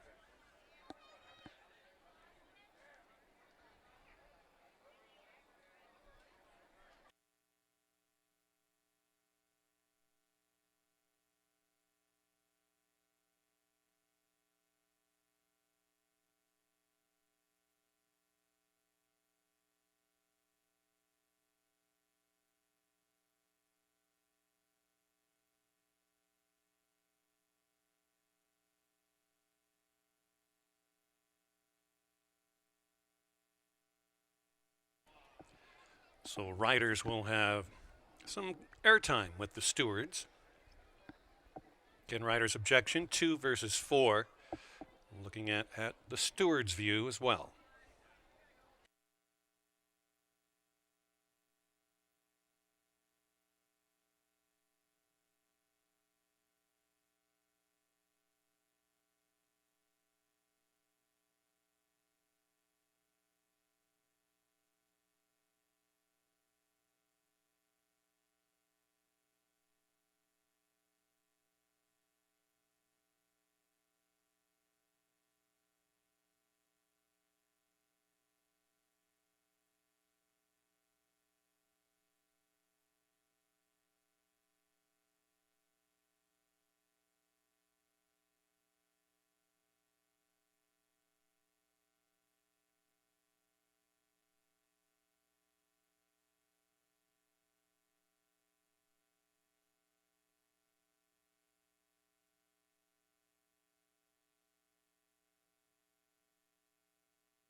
Times like this, you need a cocktail from long shots. Again, 2 versus 4. Winning time 1:11 and 2/5 of a second, 1:11.57.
Ladies and gentlemen, your attention please. After viewing the video portion of the head-on and the pan shot, there will be no change.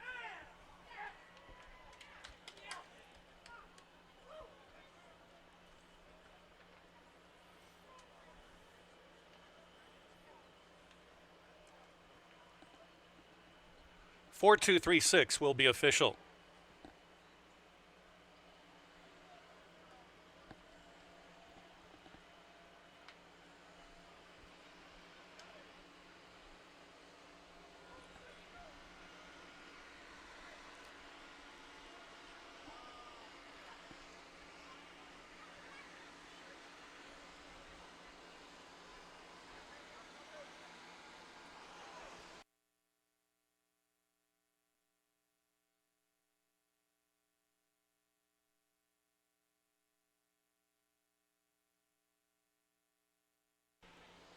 Entering the winner's enclosure, winner of today's sixth race, number 4, Chris Ologo and jockey Adamar Santos.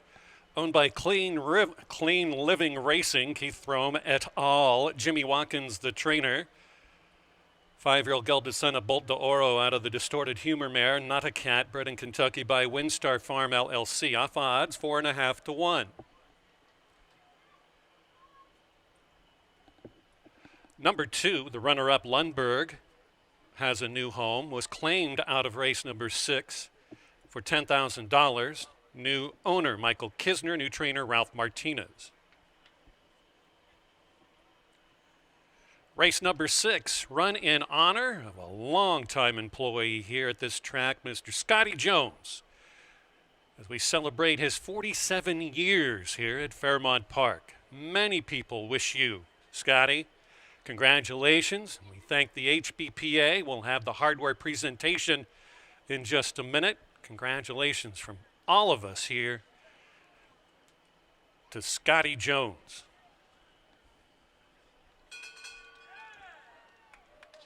There's some bell ringing.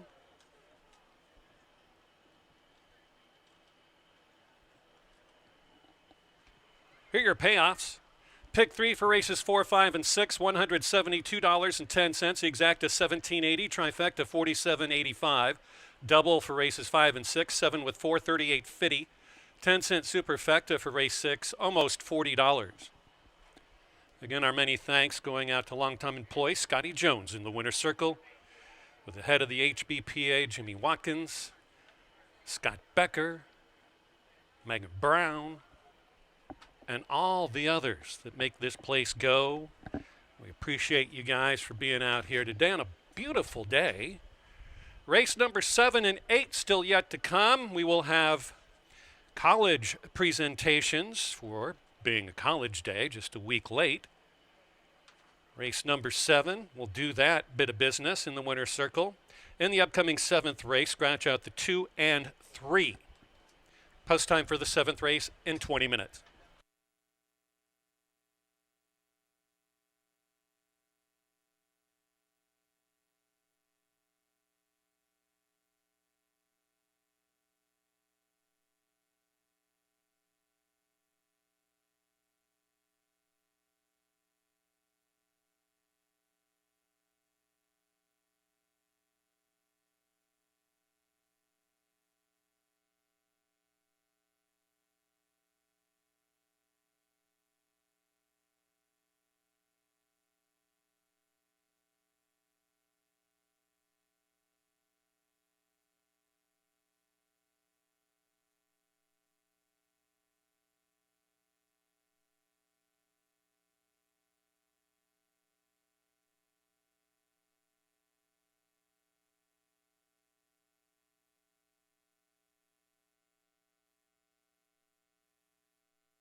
Starter 5,000 group going a distance of 6 furlongs here to the start of the late daily double. Welcome back, everybody, and all our friends watching on the YouTube streaming app. Guess what, folks? Keith Nelson today bogged the question. Do you think it's going to be a very chalky day, or do you think it's going to be all long shots? Well, guess what, folks? He was right, at least so far. We have 6 races down. Not one favorite has won today. Coming into this next race, though, he and I both are on board with a 6-5 favorite. We'll see if it plays out. We want to keep our pick 3 alive. Let's get down and take a look at the horses closer down in the paddock.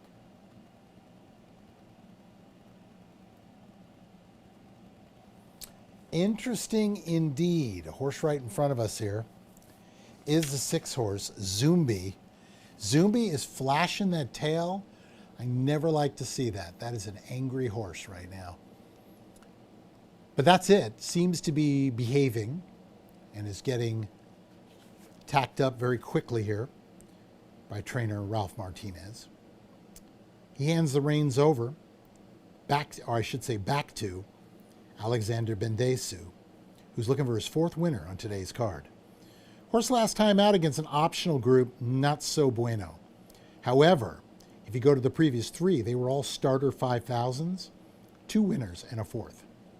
3 of the last 4 in the winner's circle in that $5,000 condition. So I get why this horse is favorite, and I think should be the favorite.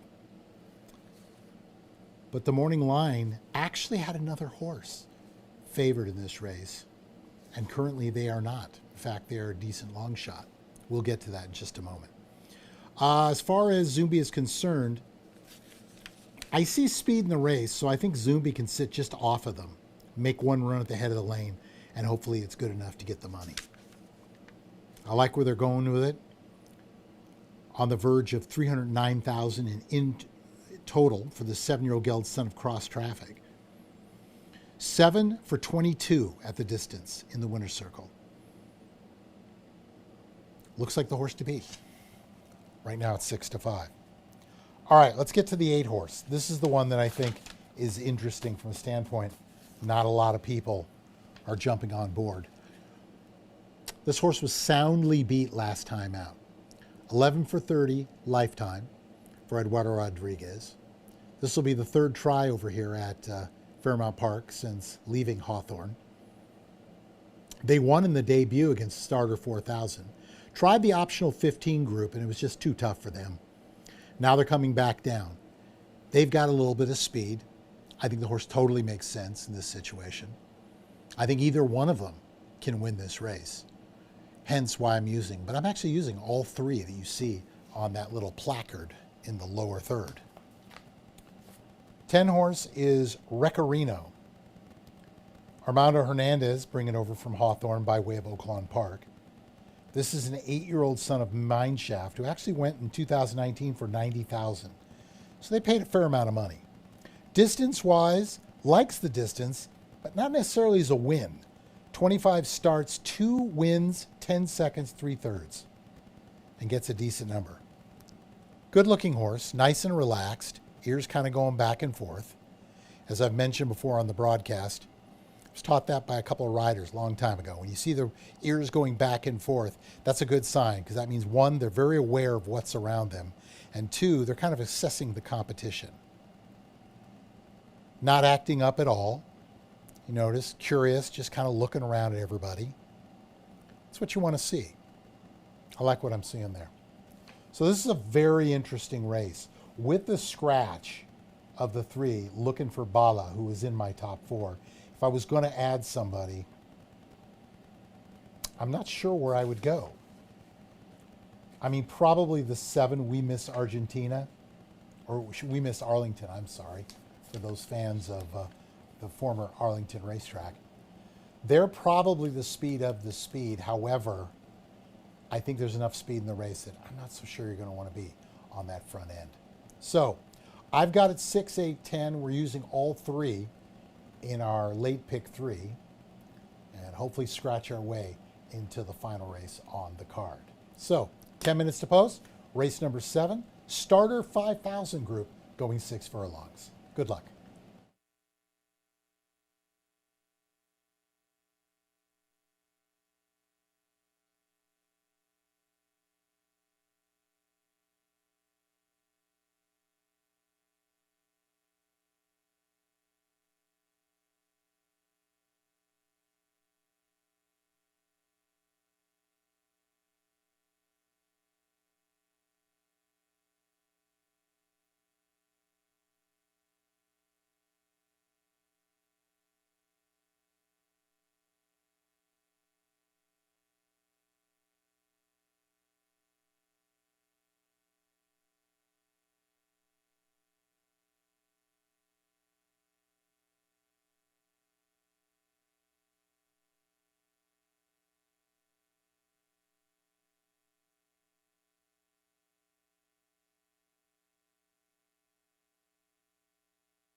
Hey, look, kid, or kids, it's a $5,000 starter allowance for 3-year-olds and up that have started for a claiming price of $5,000 or less from 2024 through 2026. Distance is 6 furlongs. Scratch number 2, Mr. Shivas, and number 3, looking for Bala. So we have a field of 8 sprinting 3/4 of a mile. Win, play, show wagering. You have late daily double, exacta, trifecta, and superfectas. 7 minutes.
Coming up after race number 7 in the winner's circle, we'll announce the college scholarship winners and others that have gotten lucky enough to win some of the hardware that goes along with it.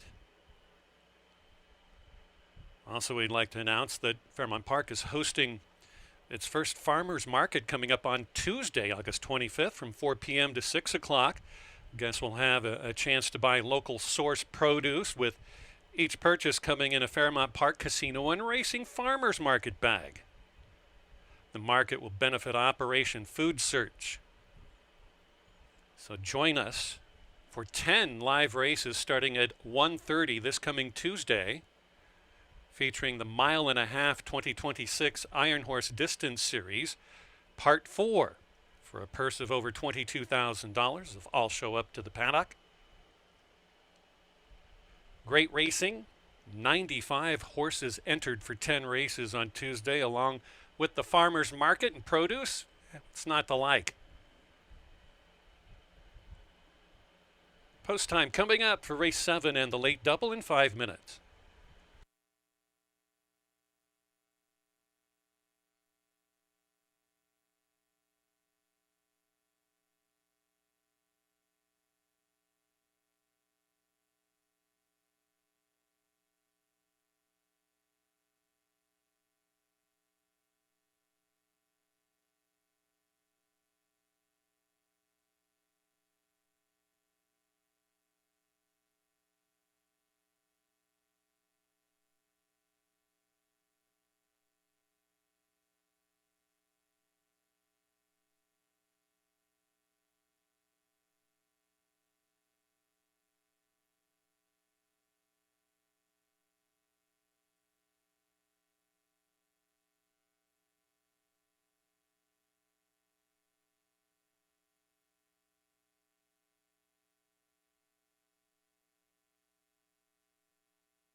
Less than 2 minutes.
The horses are approaching the starting gate. 1 minute.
They are loading.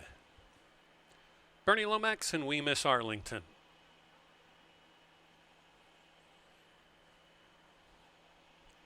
Whiskey in a Teacup. Stranger Range has finally seen some money.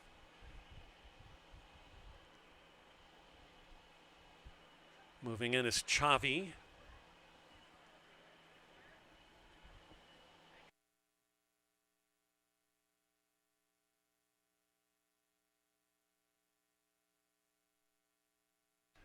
Last pair in, Zumbi and Racerino. In the gate, flag is up.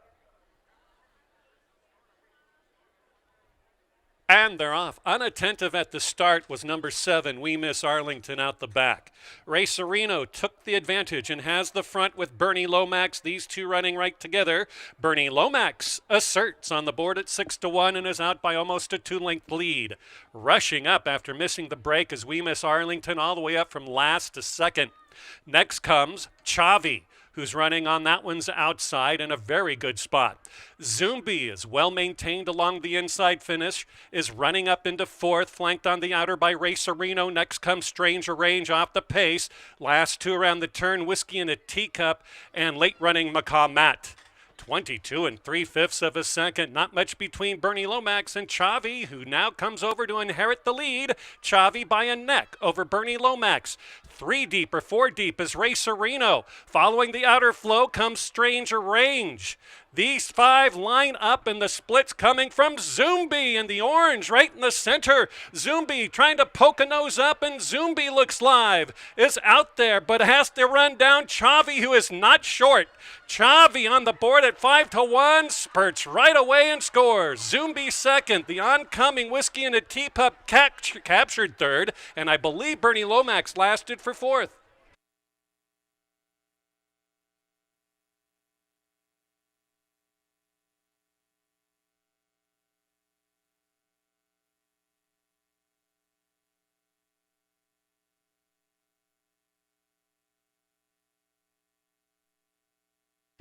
Chavi at 5-1, Luis Colon. Frank Randazzo's 1,001 career victory.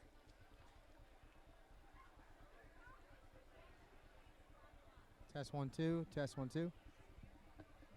All right, everybody, if your horse won and it makes noise. 1.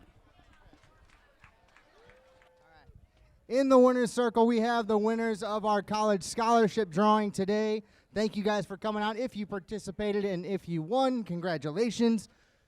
First off, our first winner for the $25 gift card to Long Shots, Jared Conway from McKendree.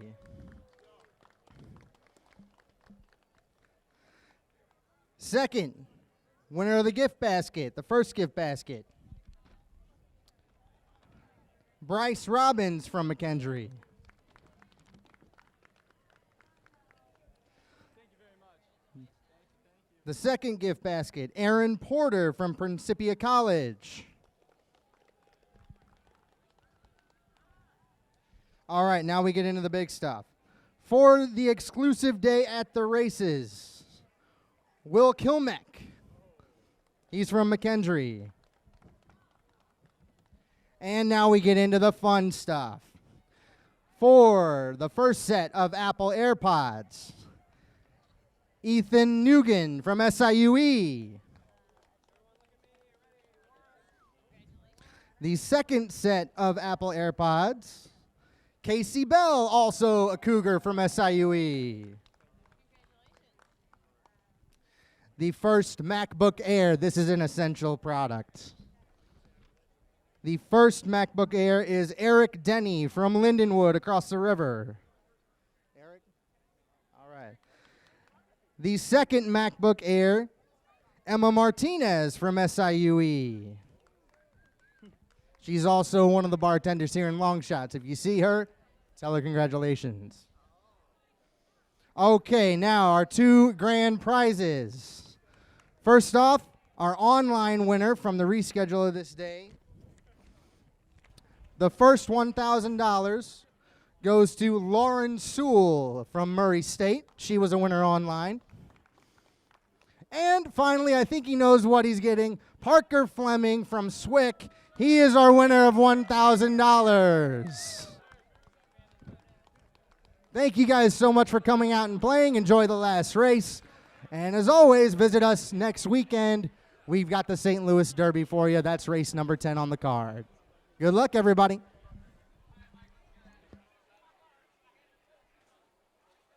We do have a rider's objection outside, just outside the starting gate. 8 versus your unofficial winner, 9, Chavi. 8 versus 9 out of the gate.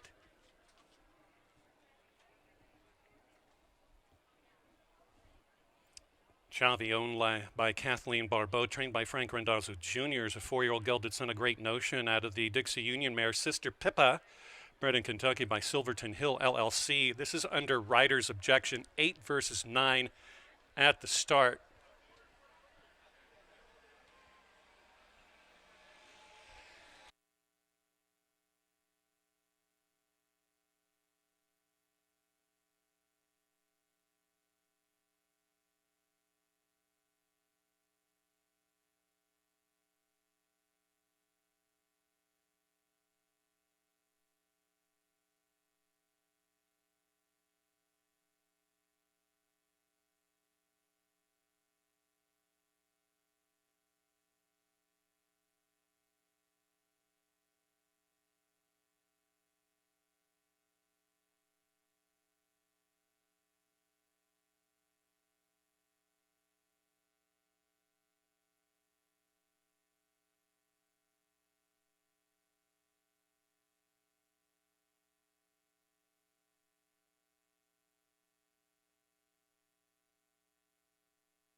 After reviewing the videotape, there will be no change to the running order of race number 7. 9, 6, 4, and 1 will stand official. Objection disallowed.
14 minutes to post for our 8th on final. What a day it has been, especially if you are a player of prices.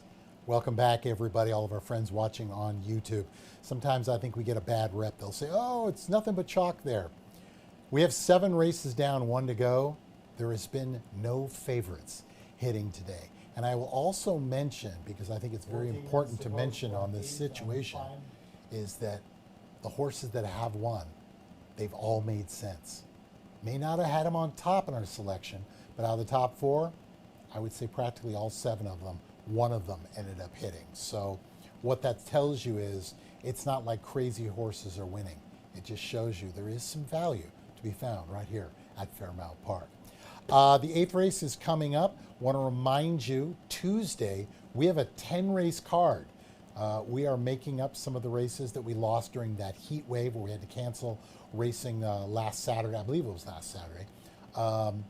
But they are big fields, and big fields usually means value. And trust me, I've been going through, I'm only halfway through the card so far, and it is not easy. So we definitely recommend you join us. If you can't be here on track, by all means, watch it with your YouTube streaming app.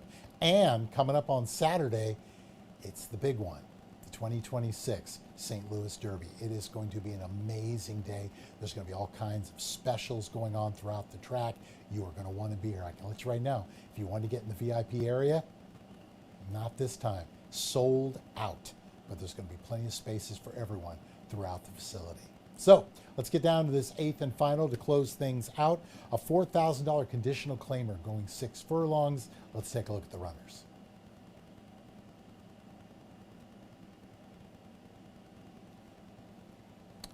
Looks to be an interesting race. Originally 12, now down to 11 with the scratch. And I thought it was a significant one. The 8 horse, Latin Casino. Latin Casino will not go. 9 to 5 favorite us, the 4. I do like in the sequence, but I'm going to take a shot with another price horse. 5 to 1 on the 7, Pontus for Lori Plasters. Yes, this horse did not look good in the last 2 races, but I think it's been much tougher sledding than you would want. If you go back to what they were doing last year, and I know it's a bit of a stretch, over that October racing, back-to-back wins against open 4,000, and then they stretched out a mile and 70 yards and won a 5,000 now winners of 4. This horse has got speed. I won't be surprised in this sequence if they go to the lead, but I also won't be surprised if they sit a couple lengths off the early pace. That seems to be where everybody's been making the real money. This is a 5-year-old Gio Ponte, 3 for 17 lifetime, 3 seconds and a third. Horse makes a lot of sense. I know the recent form has not been good, but if they can go back to what we saw earlier, and Lori Plasters, as I've said countless times, I think is a very good horsewoman. This horse makes a lot of sense. Ademir Santos has been absolutely on fire the last couple of weeks. He also gets the calls. So I like what I'm seeing there. There's Lori there in the cap. And I think that's the horse you got to play if you don't like the favorite. 9 to 2 currently. Let's move our attention over to the 4. That is Lou Man, 2 to 1 favoritism, coming off a April 9th of 2025 layoff, last seen at Tampa Bay. This will be the Fairmount Park debut. Has been training over at Hawthorne. I would prefer they were here, but it's Larry Ravelli, and he's hitting at 28% on the year, 23% right here at Fairmount Park. So I can't go against him. Julio Felix gets the call. 7 to 2 on the line. That tells me that this horse is ready to go. It's only been at the distance 1 time, did not hit the board, and that was the last time out. But obviously something went amiss in that race because they have not been seen for over a year. The work pattern is fairly good. July 16th, they worked a 48-2 from the gate, best of that particular morning, and then worked on August 5th a minute and 2, which was a good work over at Hawthorne before coming over to Fairmount Park. Another one that should be in the sitting of the same spot, I think makes a lot of sense. Let's move our attention to the outside horse, or next outside horse. 5 to 1 on the 11, Idea Man for Ralph Martinez. Ralph owns this one, of course, with his longtime partner, Paul Martin. It's an Indiana-bred 9-year-old gelded son of Strong Mandate, whose grandsire was Tisnow. 6 for 29 in the winner's circle, the distance. 17 of the 29 hitting the board. If you believe in the Brisnet Speed Index numbers, you know I do, very comparable numbers, the third top number of the group. This is another one that's going to hope, I think, for a pace hookup. And I'm not sure they're going to get it. But if they do, I mentioned before, Brody Martinez. Yes, he has not been winning races today, but he's been right there hitting the board with practically everything he's got. And there is Brody. His family, you know what, did well by him. He's a well-educated kid, especially in the world of racing. I like what I'm seeing. I mentioned before, he's a very strong finisher. And all I can say is good luck to Brody and his pop and mom, for that matter. So, 7-4-11 is how I'm going to see it here. 8 minutes to post for race number 8 and final. Remember, Tuesday, 10-race card, 1:30 post. And then on Saturday, it's St. Louis Derby Day. If you're anywhere in the state of Indiana or even in Missouri, for that matter, please come on out and join us at Fairmount Park. Keith Nelson, he made the call, man. And Keith, so far, I think you're right. We got one race to go. We may go the whole race card without a favorite. What I say before, at the end of the meet, I don't care how big the percentage is, the percentage always goes down to about 30 to 35%. That's the way racing's always been, and that's the way it'll always be. For everyone here at Excel Entertainment, have yourself a wonderful evening. For you folks that are alive in your exotics, well done. Good luck in the nightcap. Have yourself a good evening, everybody. We'll see you again on Tuesday. Good night.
Race number 8 offers exacta, trifecta, superfecta, and win play show wagering. It's for $4,000 beaten claimers that have not won a race since November 22nd of last year, or that have never won 3 races in their careers. 3-year-olds and up, scratch out number 8. Latin Casino, make the jockey on the 10, Seminole Beach, Corey Orm. Post time coming up in 7 minutes.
3 minutes.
You still have 1 minute.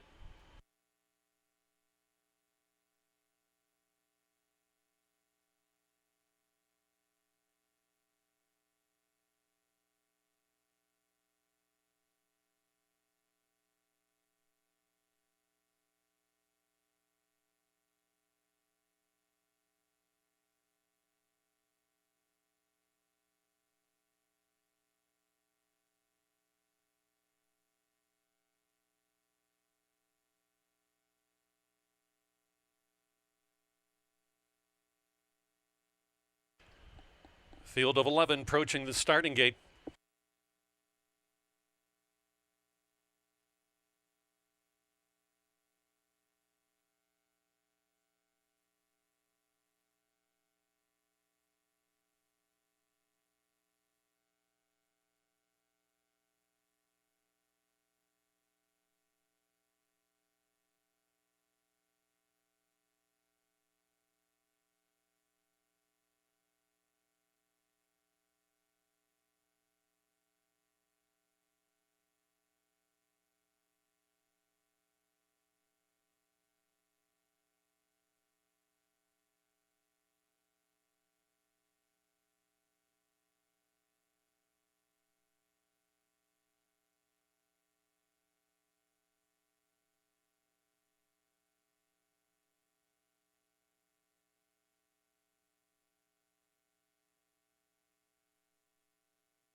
Next live racing card comes up on Tuesday.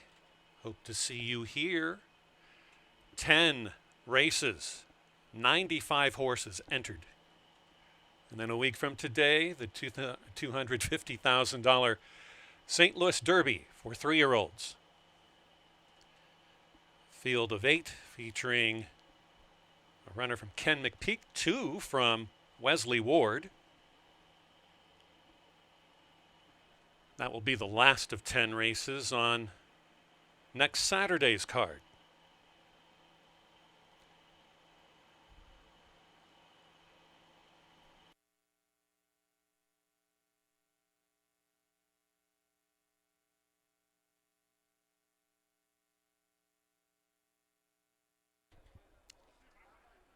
One back. There's Awesome Drew in the gate. We're ready. The flag is up. And they're off. Idea Man number 11 was throwing its head about in the gate. There's Awesome Drew, prevalently placed. Highly Perfect is gaining up. So are, in the red, Full Magazine, the grizzled old veteran. Flanked on the outer by Stunning Bruno. These are the top two in the early stages. Farther out, we have Cog running third. On the outside of that, moving up is Awesome Drew in a joint foursome. Now poking up is Pontus, about 6 deep from the inside fence. Idea Man is back into it, running up in fifth, just a length and 3/4 behind the front-running quartet. Next around the turn comes Lou Man. Lou Man has 4 of them beaten, and they are on the outside. Seminole Beach, who's revving up. Right between is Cravensworth. Then farther back is the gray Highly Perfect after a promising start, and last is T-Law. Past the quarter-mile pole. Better watch Seminole Beach, who's gathering momentum on the grandstand side. Up on the top end is Idea Man. Idea Man and Pontus right together. Seminole Beach is cruising down the center and means business. The veteran trying to make it late. Idea Man, Seminole Beach got it done.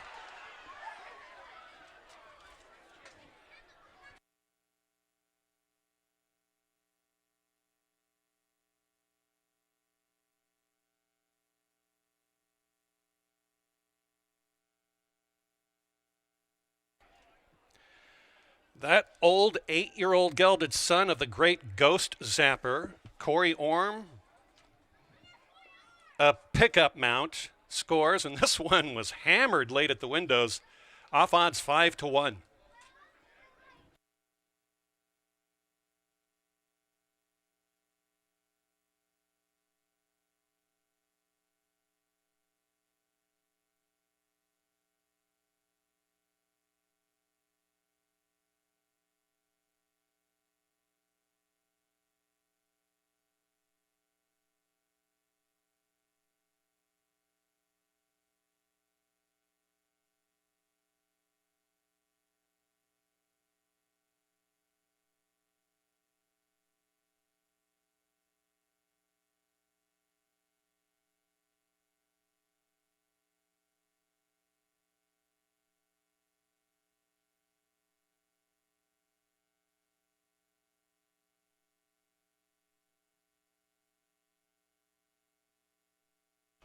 Ten, 11, 7-4.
That's win number 9 out of 61 starts for this 8-year-old gelded son of Ghost Zapper. Seminole Beach back in the winner's circle, owned by Anthony Blay III, trained by said owner.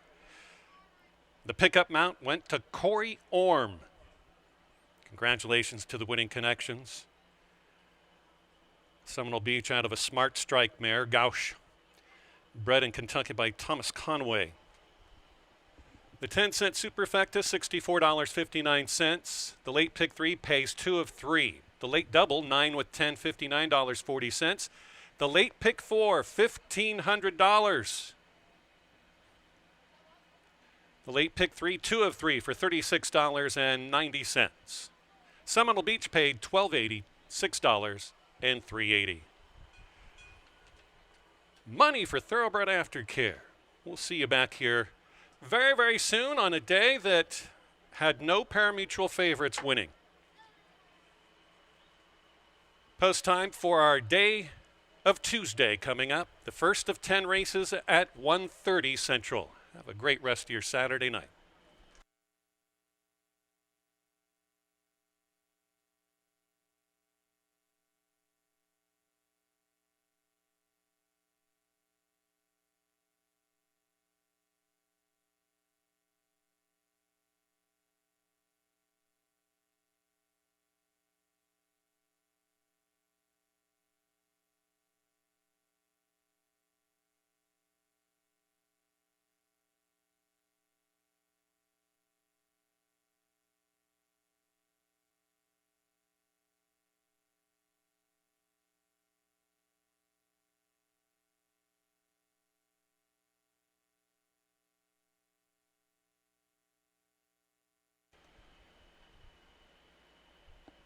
Before we go, I have two claims coming out of the 8th and final race.